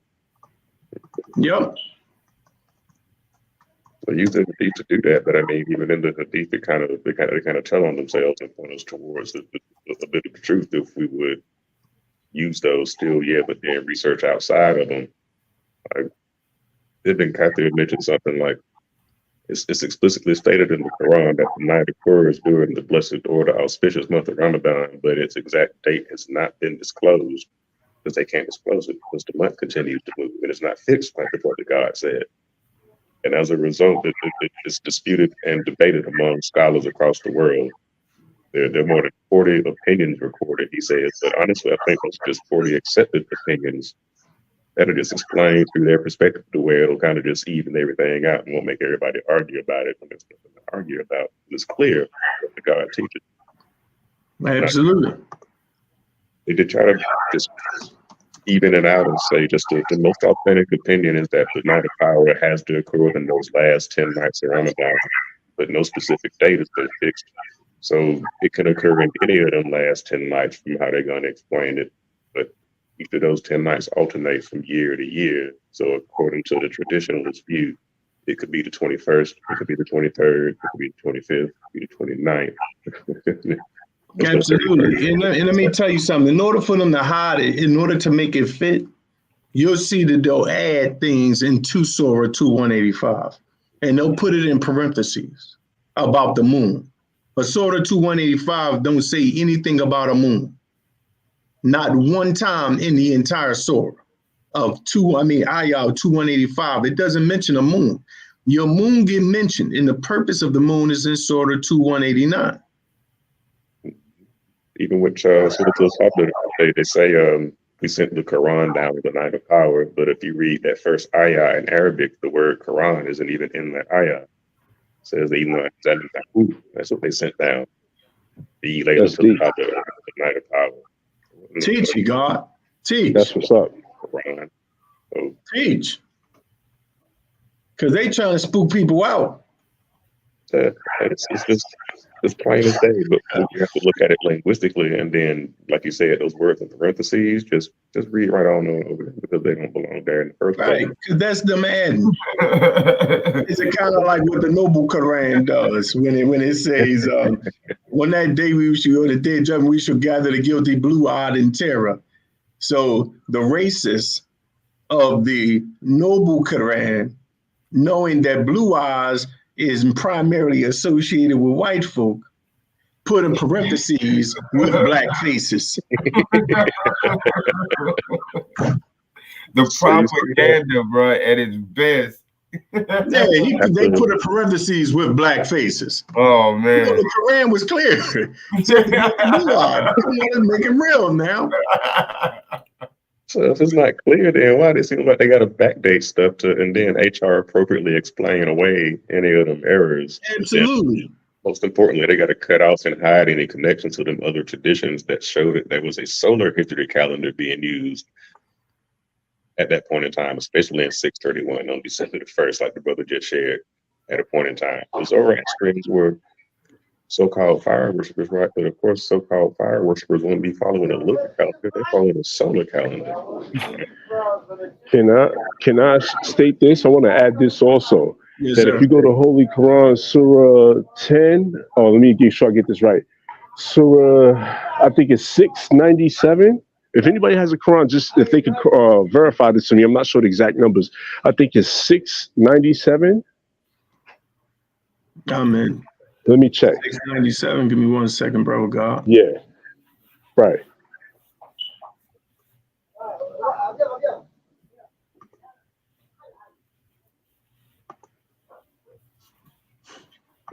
All right, I'm in there now. Okay, tell me what it says. I want to make sure I have this right. All right, 697. And he it is who has made the stars for you, that you might follow the right way thereby in the darkness of the land and the sea. Indeed, we have made plain the signs for a people who know. Okay, go to 696. All right. He is the cleaver of the daybreak, and he has made the night for rest and the sun and the moon for reckoning. That is the measuring of the mighty, the knowing. Pause. So the sun and the moon for the reckoning. So we're supposed to use the sun and the moon in our reckoning or computation of time. We're not supposed to, it's supposed to be both the sun and the moon. So it's a luni solar calendar, not just a lunar calendar with 354 days. You know what I'm saying? It's a luni solar calendar.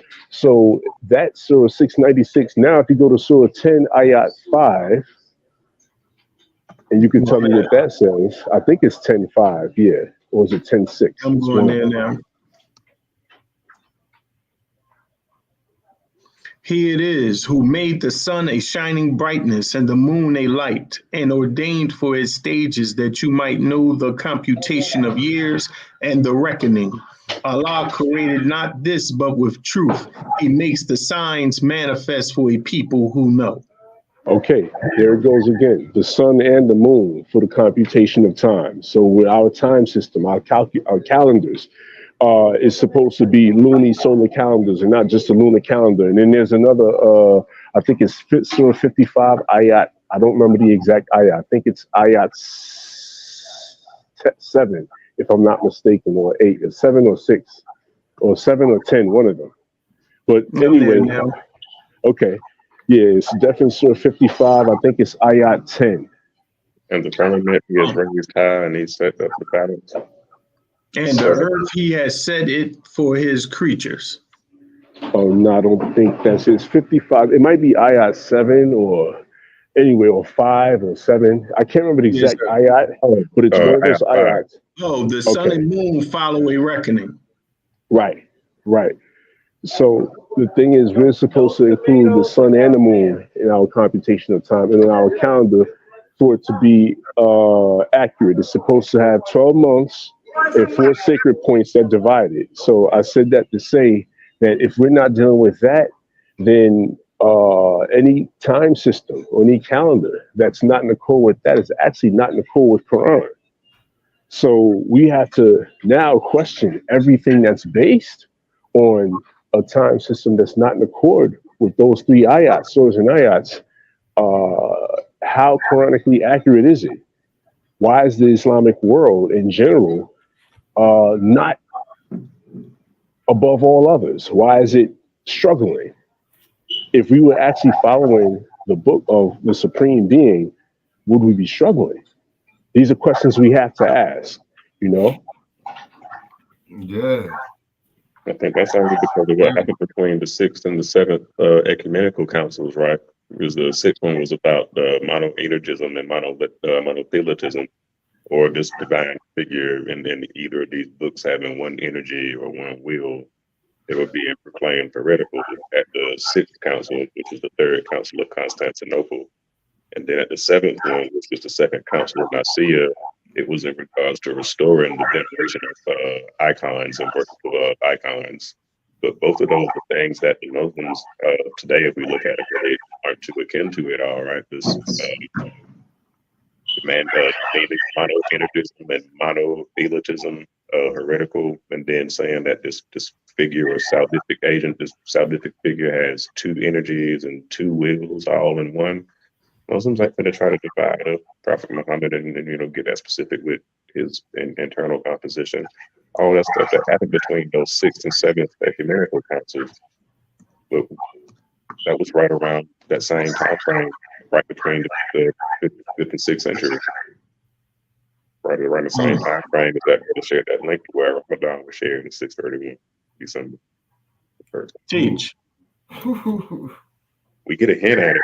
Like, I've been holding this one because it kind of, if we look at that same time frame at about 717 to 741, there's one particular letter from a back and forth conversation between Leo III and Umar II about that same thing, about this, how we look at the Savior figure, how the systems work, and whether or not we're going to worship or venerate icons or photos at all, because most don't have photos and whatnot. But Leo says in a letter addressed to Umar, he says, "But you yourself are wont to make such falsifications." Why is Umar being accused of making falsification? Especially in the case of a certain Al-Hajjaj, who was appointed governor of Persia by you, Umar II, who gathered all of your ancient books and then wrote another according to his taste and distributed it throughout all his lands. So such a thing was quite easy to accomplish with a single people, with a single language, as it was in fact done, except for a few works by Abu Turab or Ali, or Al-Hajjaj was not able to destroy them completely. So some of the stuff about the old solar Hijri calendar wasn't completely destroyed. And some of it still shows up in the Quran, as you can see. We've been building on these ayahs in the Quran for the last hour and 30 minutes. So for someone to kind of say that, no, that's not what it is, then just go back and read the book again, bro. Well, give them the site where you coming from with that science, God, so they can go and read. Hey, that's where we go. The God is dropping bombs. Yeah, I need the bombs, bro. Both gods are in there dropping them bombs. Just that. Yes, Leo II and Leo III and Umar II. That's it. Yes, sir. See, we dealing with history. We dealing with astronomy. There's certain things that just doesn't change. It remains the same.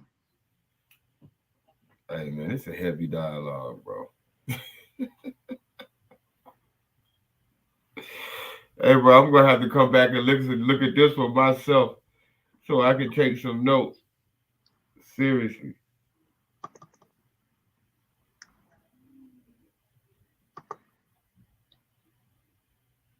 It's an interesting thing, man. And it's always a sickening thing when, and just respectfully speaking, when I have people who say they follow the most honorable Elijah Muhammad, and they come to my page and argue the perspective of the Sunnah.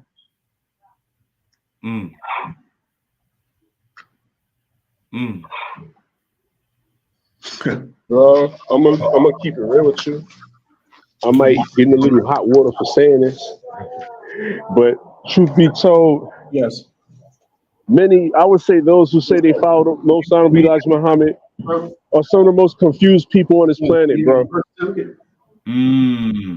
I have to say this because reason being is because what he brought to us. All right, my apologies, brother. Hope you enjoyed church this evening.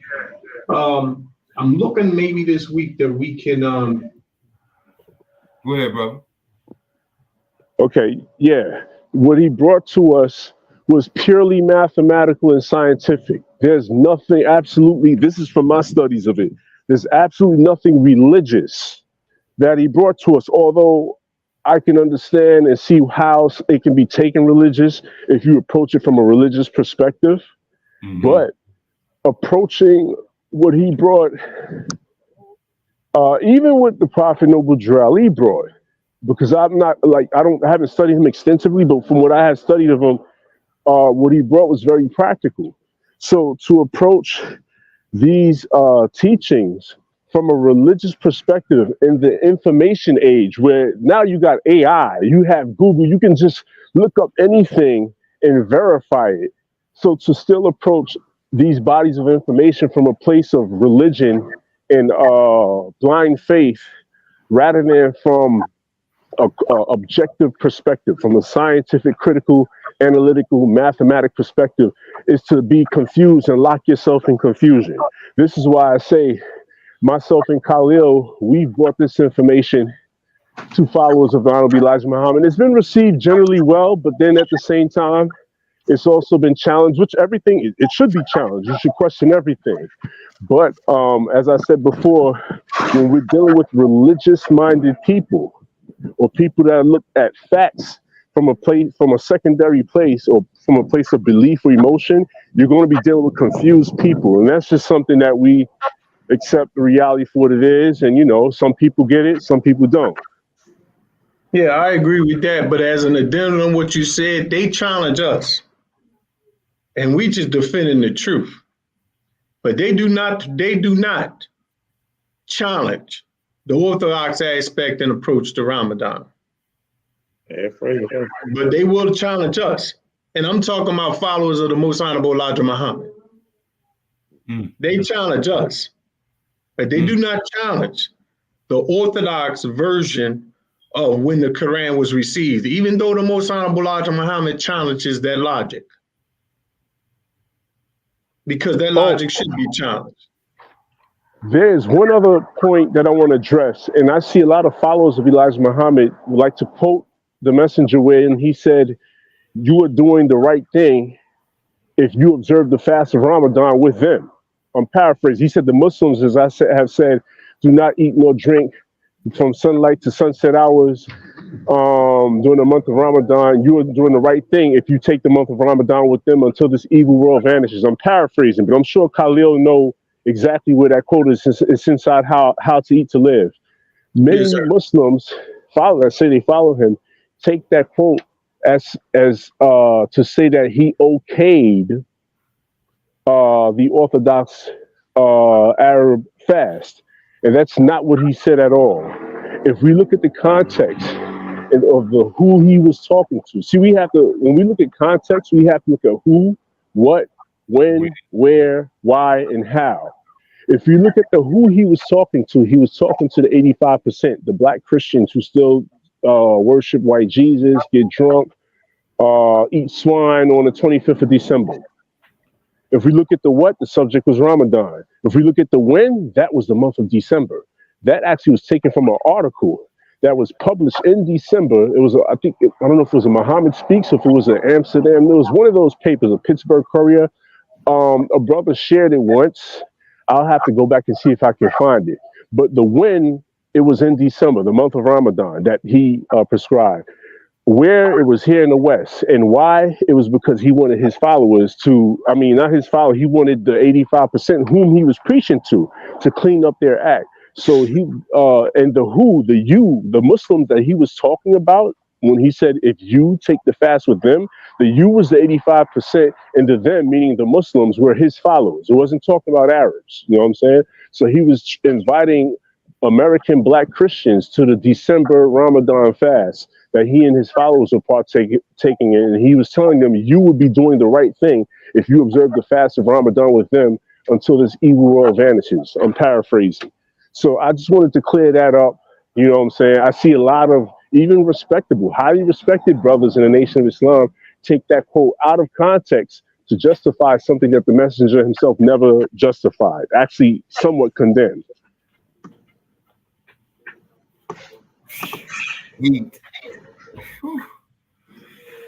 Hey man, this, you know, I mean,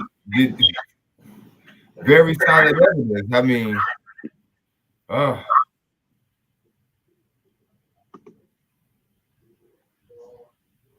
definitely going to sit down and really do the one. Yes, sir. I really appreciate this. I really appreciate this information. I really do. Really do.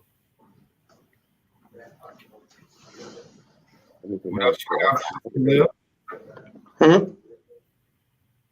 No, man, I'm the. I mean, this is the science of the gods, man. It ain't no, and it's not a knock towards they following the Ramadan. As they believe that the Quran was sent down during that month. If that's what they choose to believe, then that's their understanding. But the Quran is very clear when it was sent down or when it was received by the prophet. And it's mentioned, they have a whole surah dedicated to it. And it's the position of a star.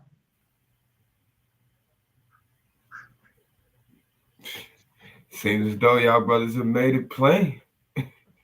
The Quran made it plain. Yes, sir. Well, we're only articulating what's in the book. Yes, sir. Yes, sir. Most definitely. We're not going to make it up because they will want us to believe that Allah will give you Surah 2185 and then forget to talk about the moon and what's the purpose of the moon, but then turn around 4 ayahs later in Surah 2 after 185 and 189 and then mention the new moons and what the new moons are for, but forget to say that when it comes to the fast. I will have to challenge that view. I got to challenge that. That doesn't make any sense to me. Not to me.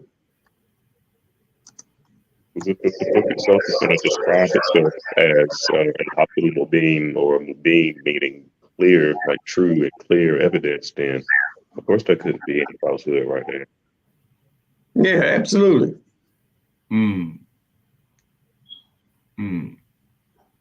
That's what it's an interesting thing, man. Very interesting indeed. Very interesting indeed. Yeah, because that Syriac and Aramaic translation hit different. Way different. I see a lot of things get lost in translation too. And not necessarily, and not always translation, but in intentional yeah, because that's what I was translating. It definitely wasn't based upon a translation. They intently chose to hide certain things because it was in their favor to hide certain things. Yes, I mean when we look at the Night of Power and the reason to falsify it or switch the narrative is only to, in my humble opinion and from my observation, would mean to, to keep others from having access to the benefit of this particular Night of Power. Control, man. Yes, sir. Power control. And so they can understand, so we get it here to show that the moon is not even in the Arabic. The month of Ramadan is that in which the Quran was revealed, a guidance to people and clear proofs of the guidance and the criterion. So whoever of you is present in the month, which is interesting, present in the month, right? Mm-hmm. Which they Islamic scholars argued that Ramadan must have been a stationary month. They argue this. He shall fast in it. And whoever is sick or in a journey, he shall fast a like number of other days, Then when you go down here, 1 minute, I just want to read this part right here because it's so important to tell the truth. Because you should tell the truth. 1 minute. Here it is. They ask you about the new moons. Say they are times appointed for people and for the pilgrimage. And it is not righteousness that you enter houses by their backs, but he is righteous who keeps his duty and go into houses by their doors and keep your duty to Allah that you may be successful. Notice right here that he specifically states that the new moons are appointed for people and for the pilgrimage. This is 4 ayahs after he talks about the reception of the Quran in the month of Ramadan. This is 4 ayahs later. And he specifically tell you what the sighting of these new moons are for. So if he specifically stated when these new moons are used for and what rituals it is for to be progressively identified when that is to start, then why are they adding something that he didn't add? You tell me. The book is the book. Yes. And chapter 91 tells us to read the overlay on also when it talks about Shams. They say it's the sun, but it starts off by saying by the sun and its glorious splendor, and by the moon as she follows him. The moon will never catch up with the sun. Apocalypse would have happened, but the moon will never catch up with it. But by the sun and its splendor, and by the moon as she follows him. And by the day as it shows up, by the sun's glory, and by the night as it conceals it. How in the world can we be functioning with half of the system that is describing us right here in these first 4 verses? Working with just the lunar perspective of it from the Orthodox perspective. But the book that they try to defend itself with itself says by the sun and the moon. And like the brother God was building on earlier about the 2 ayahs and 2 verses that talk about the star and its rising and its importance and how it all correlates to a certain time of year and another particular calendar that has to work with this, has the overlay. Solar, stellar, I remember all up. Thank you, Brother Cheikh, for putting that inside the chat. I now have it. Thank you. Yes, sir. I will be downloading this onto my computer now. Hey, they be going back and forth at it, man. But every now and then you'll catch something to where one of them will throw a hint and be like, I know what you did. And it was this person and that person and that person that helped you do it. And this is why you did it. But someone would have to have the original thought to put those 2 names together, even search Leo the third, Umar the second online. Figure out they were talking back and forth. I'm gonna read this thing and research like crazy. Hey, Yes, sir. Yeah. But he points out a lot of stuff that kind of makes me realize like this is why they came after and persecuted Ali and his family so much, like not necessarily persecuted and massacred him, the wife and the kids, to try to hide that thing, to try to hide that tradition. And then that excerpt from what Leo was saying to Umar II, why else would he have mentioned that Hajjaj went and got all these books and put them together how he wanted to make it fit that tradition? But there was a bunch of other ones that he copied. Yeah, because it was about the Umayyad takeover. Right. Same. And then we in that same time frame, 5th, 6th century, leading into the 7th century, when one of them wins and the other one loses. And now we have a Quran. Yep. We didn't have during the time frame when they said it was there.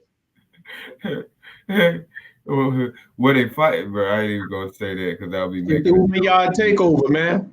Mm-hmm. Against the family of the Prophet. Oh man, don't we always have those? And this becomes the true separation of why the issue of the Shia comes about. Exactly. Schisms are the devil, bro. Schisms are the devil 3 times. Schisms are really the devil. Because Ali had a Quran. Yes. And the Shia have that Quran, and so do we. And yes, sir. You say it out loud, though, but yeah. We have their Quran. That was Ali. It's longer than the one we have today. I wonder when that one was about. Is it the SV Mir? Uh-huh. That's the one. Yeah. But they would lead people to believe that the Shia. I've had the opportunity to also read the Najul Balagha. Mm-hmm. Come on, man. They destroy things, man, for political reasons. Don't they always do, though? Surely Abdul Malik did it. I guarantee you with his General Hajjaj. Them two was brutal, man. It in. Yeah. And they were swift with it. It took about a generation and a half for everybody to just forget and start believing. When the book that they believe in tells them that, yes, even though belief is a part of it, belief, depending on how you interpret it, is either the first or the second step. So that means if you're still stuck at either of them two, then you're never going to get to the third one. You got to let some of that stuff go, or either you have to know the truth about some of those things that you believed in at a certain point in the past. Because if not, then the whole entire Hadith of Jibreel makes no sense. Why would he sit there and explain to him about 3 successive stages of spiritual enlightenment and growth and knowledge, wisdom, and understanding? Someone to just get stuck. Teach it. It wouldn't have revealed it that way in order for us to be told, seek knowledge from here unto China, if we're going to use deep saying from the Prophet Muhammad. So that means don't just stop in Savannah, because I live in Georgia, and just study there and just don't look anywhere else. Don't just study Christian perspectives. Don't just study Islam. Please just don't study that. Please study other perspectives and points of views, because you're going to wind up finding the reasons why all of those other perspectives are the way they are when you look at all of the other ones that talk about them in the first place. And you know about what the God was saying is true by the compilation, because there are words in the Holy Quran that is not Arabic. But I have to open the book back up. Yeah. They are not Arabic. Well, that one there, Quran misinterpreted, mistranslated, and misread. They're about to say we committing shirk. I mean, but it's truth and it's history and it's linguistics, because some of those words that show up in the book that they say was revealed and whatnot, all special, don't make sense if you translate them from Arabic into whatever language you're trying to turn it into to make it make sense. So why try to hide it? Because the Aramaic Qadr means dark. So sort of the Qadr, or the night of the chapter of the decree or the chapter of power, doesn't even mean decree or power. It means darkness. You're supposed to be looking at something in that darkness, looking up. The same exact star we've been talking about the whole time. In Aramaic means I sent it to you on a dark night. What is it? What did it send on a dark night that we're supposed to be observing? When we say like Islam, and we don't celebrate holidays, but Ramadan is an observance. You gotta be observing something. But the last ayah that in Aramaic, Salamun Fajr. He finished faithfully until his body was exhausted. So of course the son got crucified, and then lifted up and came on. And let me tell you something that'll be a good thing people to read. The Conference of Baghdad's Ulema. You can get that off of Internet Sacred Text. That's discussion between the Shias and the Umayyad. You don't say. Yeah, it's called the Conference of Baghdad's Ulema.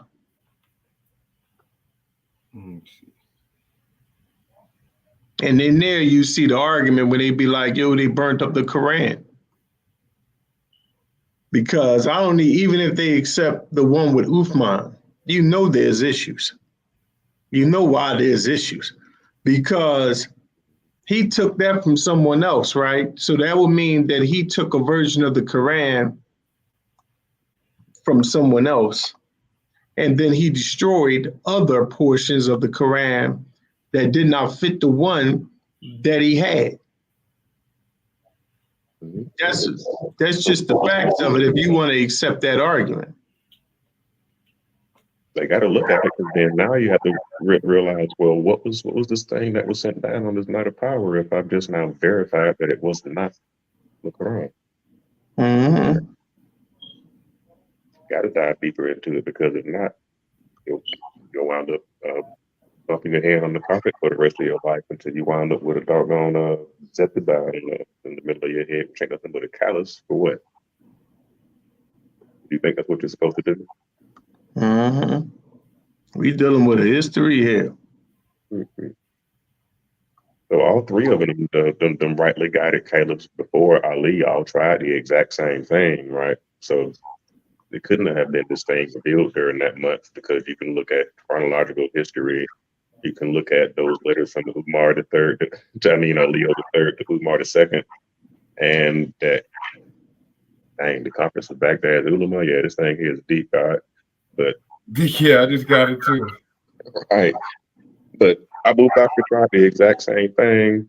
Uthman tried the same thing. Umar all tried the same thing. But during that point in time, when they were trying to collect and codify and put things together and leave other things out, there's one very important thing about the Arabic that was being used at that point in time. They did not have diacritical marks. There were no dots. There were no accent marks. There was no pata, kasra, dhamma, nothing to tell you whether this S is a sa, a C, or a su. All you know is it's an S. Or it could be a sh. Or it could be two N's side by side. All right. So if it's that open just because of it not having diacritical marks, that's the reason why they were trying to do it. When they spread that book out to everyone and then realized that first, wait a minute, everybody's coming back saying that there's different variations of this thing. Mm-hmm. How we gonna fix that? Collect all the stuff, burn all the questionable stuff, and we're gonna have to go back and edit it. Now we're gonna add long vowels and short vowels. So now people know that Malik and Malik are two completely different words. Hey, look, absolutely. Because I put some, I said, Uthman sent a message to Hafsa. If you're dealing with their sayings, to Hafsa saying, send us the manuscripts of the Quran so that we may compile the Quranic materials in perfect copies and return the manuscripts to you. Hafsa sends it to Uthman. Uthman then orders Zayd bin Thabit, Abdullah bin al-Zubair, Sayyid bin al-As, and Abdur Rahman bin Harith bin Hisham to rewrite the manuscripts in perfect copies. He didn't just say copy, he said rewrite, right? Uthman said to the three Qurayshi men, in case you disagree with Zayd bin Thabit on any point in the Quran, then write it in the dialect of the Quraysh. The Quran was revealed in their tongue. They did so, and when they had written many copies, Uthman returned the original manuscripts to Hafsa. Uthman sent to every Muslim province one copy of what they had copied and ordered that all the other Quranic materials, whether written in fragmentary manuscripts or whole copies, be burned. This is a very, very important thing right here. And I'm going to show you why this is important, even if we accept that version. It is because they have found earlier versions of the Holy Quran that goes in Sinai, the Sinai Mosque, for which is in Yemen. And when they found this Holy Quran in Sinai in Yemen, they discovered that there were some changes that is documented. And this is over thousands. This was in 1972. And let me read to it of what they found. So to show you that they burned other copies, and it wasn't just because it was different languages. It was different words, different statements, right? That's how come that the movement by Abd Malik and by Hajjaj was a political move, because you had followers of Ali that was in that particular precinct where Hajjaj was located. So it was a takeover by the Umayyad. Now look, in 1972, workers renovating a wall in the attic of the Great Mosque of Sinai, Jami al-Kabir bi Sinai in Yemen, discovered a large collection of early manuscripts, including fragments from nearly 1,000 early Quran codices. Among those, the Sinai Palamas is among the earliest surviving manuscripts of the Quran, written on parchment in Hijazi script. The manuscript comprises 2 layers of text. The upper text conforms to the standard Uthmanic Quran, whereas the lower text or undertext contains many variants to the standard text. According to it, now look what they say. This is deep.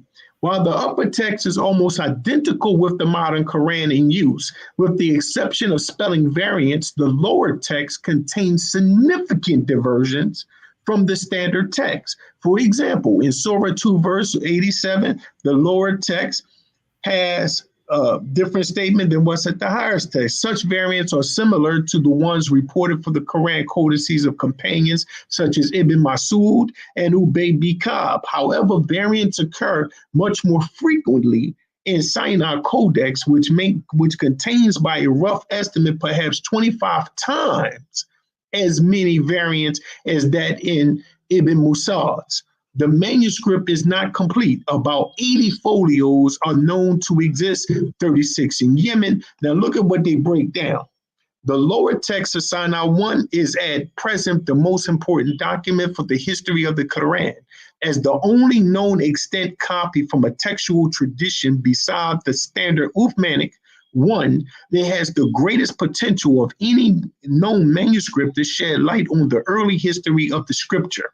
Comparing it with parallel textual traditions provides a unique window onto the initial state of the text from which the different traditions emerge. The comparison settles a perennial controversy about the date at which existing passages were joined together to form the surahs. Some ancient reports and modern scholars assign this event to the reign of the 3rd Caliph and link it with the standardizing the text of the Quran around 650 AD. However, the analysis shows that the surahs were formed earlier. Furthermore, the manuscript sheds light on the manner in which the text was transmitted. The inception of at least some Quranic textual traditions must have evolved semi-oral. In other words, let me make this clear. These surahs for which they have found earlier texts that they saw up under it where they had literally tried to erase the earlier version of the Quran and written over it with the one that they quote said was commissioned by Uthman. What some of them leave out in God is that some of the stuff up under them texts in that Sinai column set were certain verses from the book of Deuteronomy. Like they scribed over and edited certain books of which shows the relationship. But they also found earlier Quranic script for which was written in the language where they just went over it and they changed the entire thing. So when they say that Uthman burned it, they wasn't just talking about they was in different languages. No. He took Hafsa's version, voted on it, and burnt everything else. That is what you call a takeover. But if Uthman was so powerful, how was he able to be eliminated so easily? I think the story was made up, bro, and it was actually Hajjaj that did it all. Absolutely. So you dealing with Hajjaj and you dealing with Abd Malik. We didn't have enough time during the time frame they say he did it to even do it. It don't make sense. So we dealing with science here. So, and this is not, that's why the Most Honorable Elijah Muhammad said that the devil has touched both books. But then the book itself says only the pure will touch it. So I mean, only those who have this type of thought, this type of inner sight, or this light that's shining outward, that can look at it from both perspectives. And not only Sheikh are able to get into it, are able to touch it and pull those truths back out to the forefront again, so we can use them to follow civilization. Absolutely. You see how you said the pure, how you say that only the pure will be able to touch it?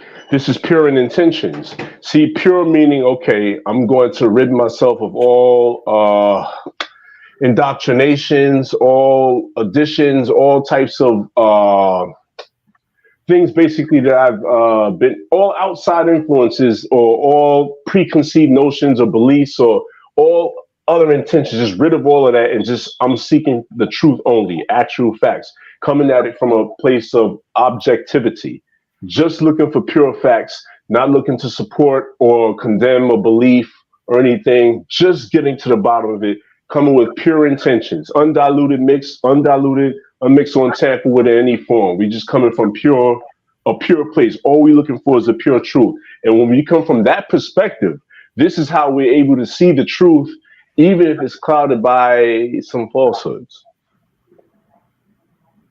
Right and exact. Right and exact. You're pure at heart. You're pure at heart. Yes, sir. Yes, sir.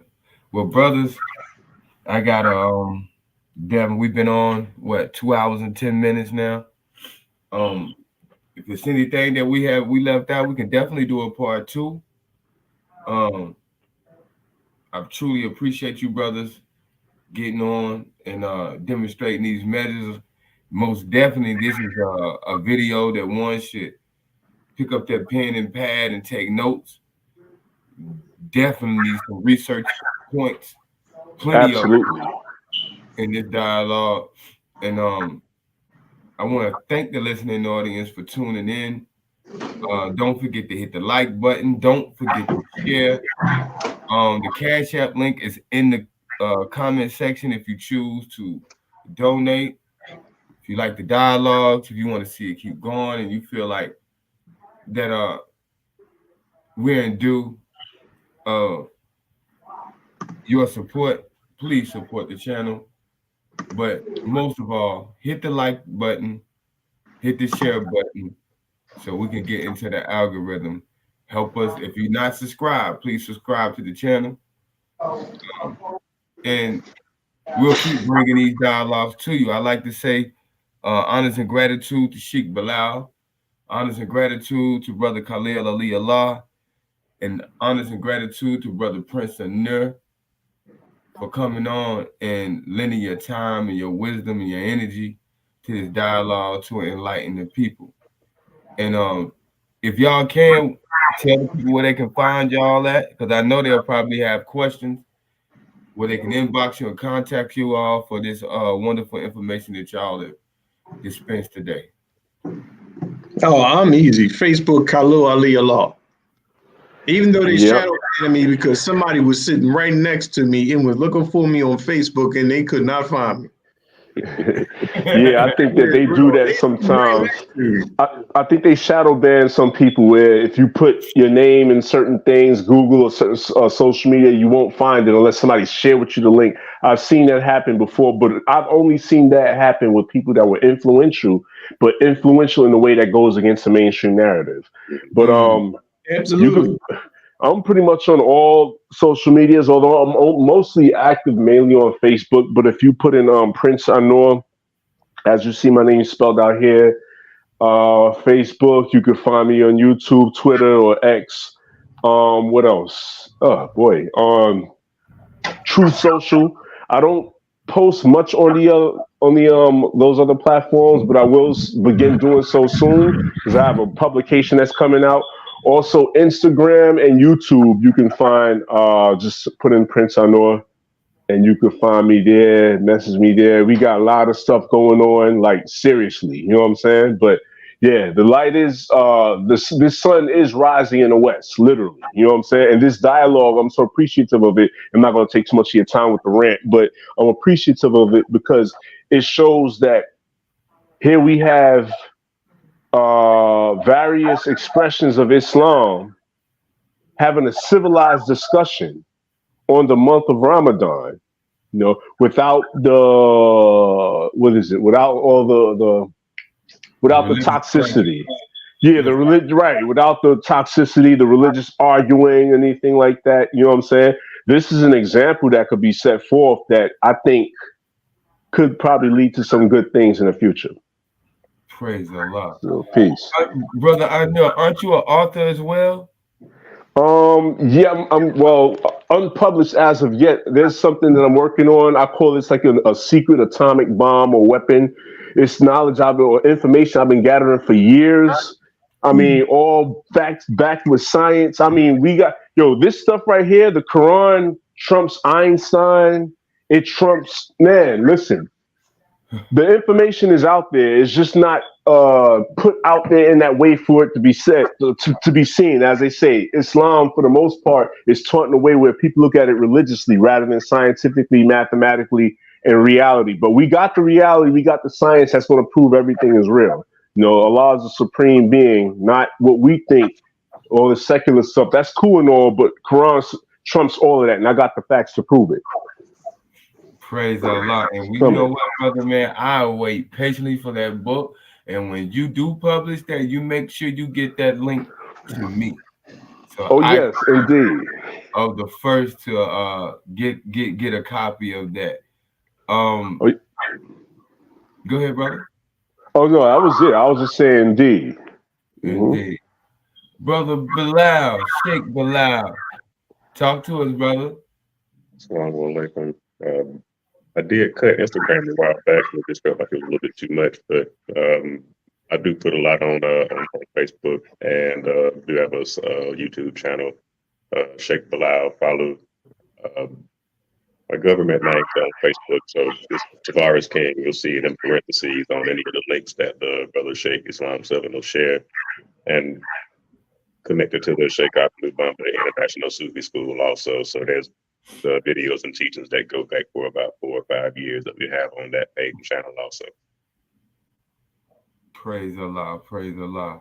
Again, I want to thank you, brother. Again, man. I truly enjoyed this dialogue, and I'm sure someone in the listening audience has enjoyed it, and those who will tune in tomorrow, the following days, and the days after, I'm pretty sure that they will find this video very, very beneficial and productive to their growth and development in the consciousness of what Islam is and how we do it on this side. Again, hit the like, subscribe to the channel, and brother, man, I would love to do this topic again before the month of Ramadan is out, because I know that y'all brothers do have more to share. I know you do. And I know brother Anur would love to get an opportunity to come in here and where he's able to sit down and share his screen and bring his information and draw a clear-cut line so one can see exactly what he's demonstrating. I plan on doing more shows, definitely highlighting the teachings of the Most Honorable Elijah Muhammad. So, brother Anur, brother Khalil, we definitely going to need you brothers on those dialogues, because I really want to jump into the Lost Found Muslim lessons. I really want to, allow people to get an understanding of what it is that Elijah Muhammad was teaching, the pure and pristine teachings of the Most Honorable Elijah Muhammad.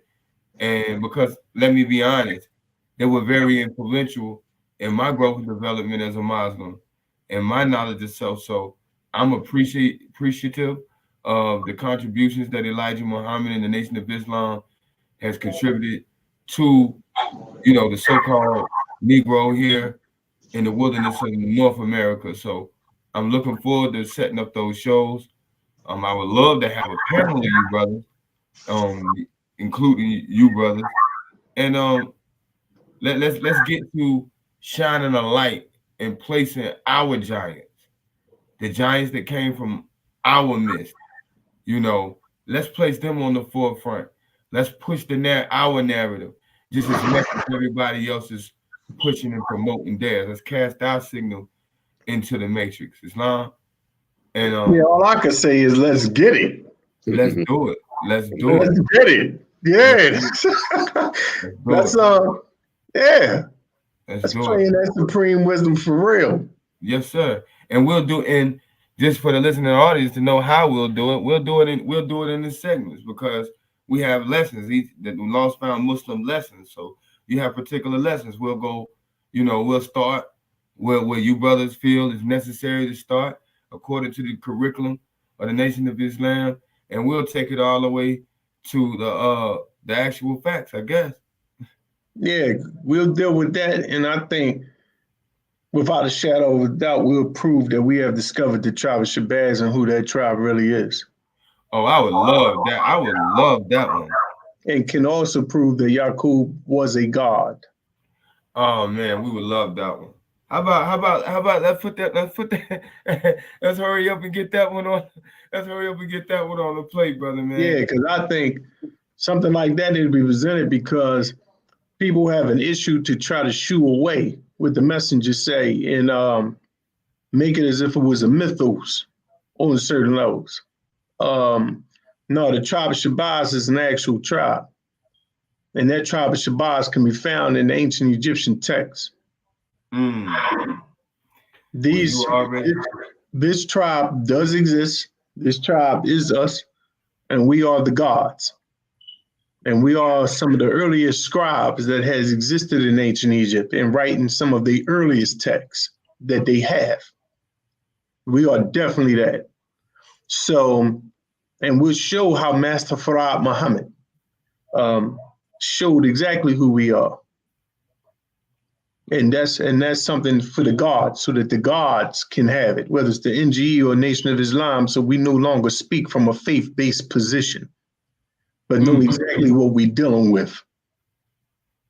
Brother, man, I'm waiting for that. Oh, absolutely. This is the day of the true and living gods. Yes, sir. Yes, sir. You know what I mean? And yes, that's why we greet Salam Allah. This is the days of Allah. You dig it what I'm saying? And I want to have a show, Sheikh Bilal. This is going to be my request from you. And I would love to get Sheikh Sufi on with you if he would be willing in his busy schedule. As I would like to, and possibly yourself as well, Khalil and Anil, I would love to talk about the science of Zikr. I like to get come on, man. On that science, the science of the gods. This shall be not. Make some people leave their body, man. That's the science of the gods there. But you know the interesting thing about that, without even going into it, all of those are tools. Yes, sir. You know, because when you, just like with fasting, you know what I mean? The messenger made a reference of the presence of God. You dig what I'm saying?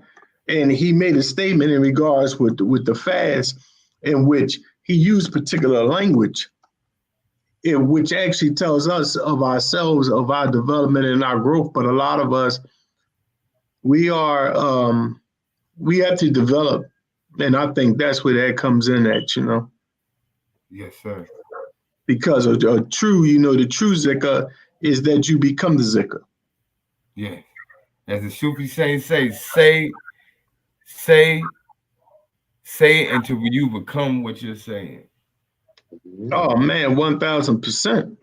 That's the science of impression, the science of repetition, the science of the subconscious mind and expression. We talk about setting paradigms here. You know what I'm saying? I mean, we hear people like Bob Proctor, the Reverend Knight, even was it Earl, not Earl Nightingale. Who was it that said that he was familiar with he had a black teacher named Abdullah? I think it was Goddard. Neville Goddard. Right. Yeah, Neville Goddard. Right. He taught two people. He taught the boy named Joseph Murphy too. Right. They writings are ridiculous. Yeah, that science repetition. See, and that's the beauty of it all, because all this stuff that people talking about today, law of attraction, manifestation, all this stuff is rooted in Islam. The crazy thing is they made their stuff seem scientific and made our stuff seem archaic and religious when it's our stuff that's really scientific. You know what I'm saying? It's just that, unfortunately, certain teachers of our sciences teach it in an archaic or religious expression. So people look at it as secondary rather than primary. We're going to fix all that, though. Absolutely. Yeah, let's fix that. Let's definitely fix that.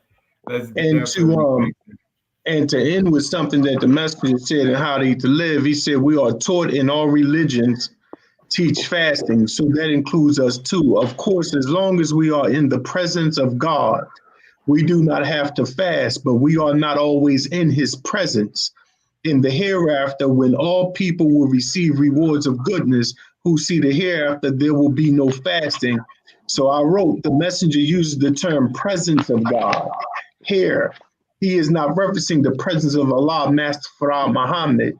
It must be understood that Allah is in all our persons. He uses the term presence. In Sufism, the presence of God is called Baqqa. Baqqa comes after fana, or the annihilation of the ego. It is a permanency in Allah. Those who ascertain permanency within Allah, with Allah, are in the hereafter. So that's those who reach that original man and once again reclaim that state of being of who and what we are for real. You dig it what I'm saying? That's the power of God. Sheikh Bilal, did you hear the secret of the bar in that statement? Mm-hmm. That's it. That's all I'm saying. It's right there. They put it right at the beginning of the book. Yes, sir. As soon as you get ready to recite, you say bit.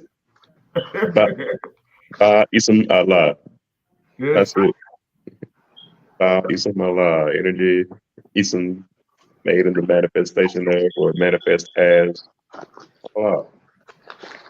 But it's a blessing, man, to be with the gods. To have gods on here, my supreme angelic and know Allah. You dig what I'm saying? Hey, that brother, man. Hey, yo, I've been following. You know, I came into contact with y'all on Facebook around the same time. I actually think I came into contact with Anir first on Facebook, and by y'all two building so much and sharing notes, that's right where you could put notes on Facebook. Yeah, they stopped that. They stopped that. I know. Hey, man, I think I still got y'all note that y'all did on prayer. You might have, because I can't find it. I have it written down. I wrote it down. Okay. Wow. And I'll share. Matter of fact, I'll find it and I'll take pictures of it and send it to you. Yes, sir. Yeah. You took all that, man. I wrote down a lot of y'all stuff, so I'm gonna go in my book of life and pull out my handwritten notes and take pictures of those and get that back to y'all. Indeed. Appreciation for that. I think it's time for the message that teaches is divine revelation, man. And we just want to make sure that they get their proper respect. Because many people are walking over top of it. And I respect it that they feel that they can. But the reality is that the supreme angels are real. Man, get a messenger his flowers. I just got to be real about it. The supreme angels are real, and they can communicate with whatever they choose to communicate with. But when they come to this direction, pertaining to the messenger teachings, this ain't nothing but a solid wall. Yep. They will crash out. Yes, I guarantee you. They No are cap. not walking away winning. It's a guarantee. No cap. Man, I know the supreme angels are different. I know that. Yeah, this is definitely a solid wall for real. And I like to say assalamu alaikum to the brother Wazir Ali Fallou. Absolutely, to the God, the double A. You know, that brother there, he's serious too. You know, it just over 100 books, man. Over 100 books. I gotta go. Listen, the work, y'all brothers. He got over 100 books, man. He manifests the God signs for real. Yes, sir. The problem. I'm gonna have to shut down, prepare for my week. I'm pretty sure y'all brothers do too. Yes, sir. Living gods. Again, thanks to the listening audience. Honest to you, brothers, for coming on. And until next time, we'll soon meet. Islam and peace. But one more thing. Yes, sir. I'm telling you, after that supreme wisdom, we going into that circle 7. And the reason why we go into that circle 7. Let's do it. Because I totally want. Listen, we have our prophet. Yes, sir. We have our messenger. Yes, sir. Respect need to be due to the line for which we have here in the West. Yes, sir. I'm not looking east. Yes, it's here. So proper respect will be given. Yes, sir. Especially on You this know what I channel. mean? Especially And we're on not, and we're not Sunni Muslims, respectfully speaking. no, But sir. we ain't rolling with it, so you know we're gonna get it in. Yes, sir. No Yes, sir. disrespect to them. It's just that it's time that it comes from our own sciences, own philosophies. As the messenger said, I just want to convert you into the truth, right? To the truth. And he said, I teach you. He said, I'm just trying to teach you. I teach you the science in a theological way. That's all. That's it. Plain and simple. And that's what the babies need. So, We prepare strictly for the science. We don't need a theological covering at this point. We can get it in. peace to the gods. Peace to the God. Peace, God. Peace, gods. Peace. Peace. Peace.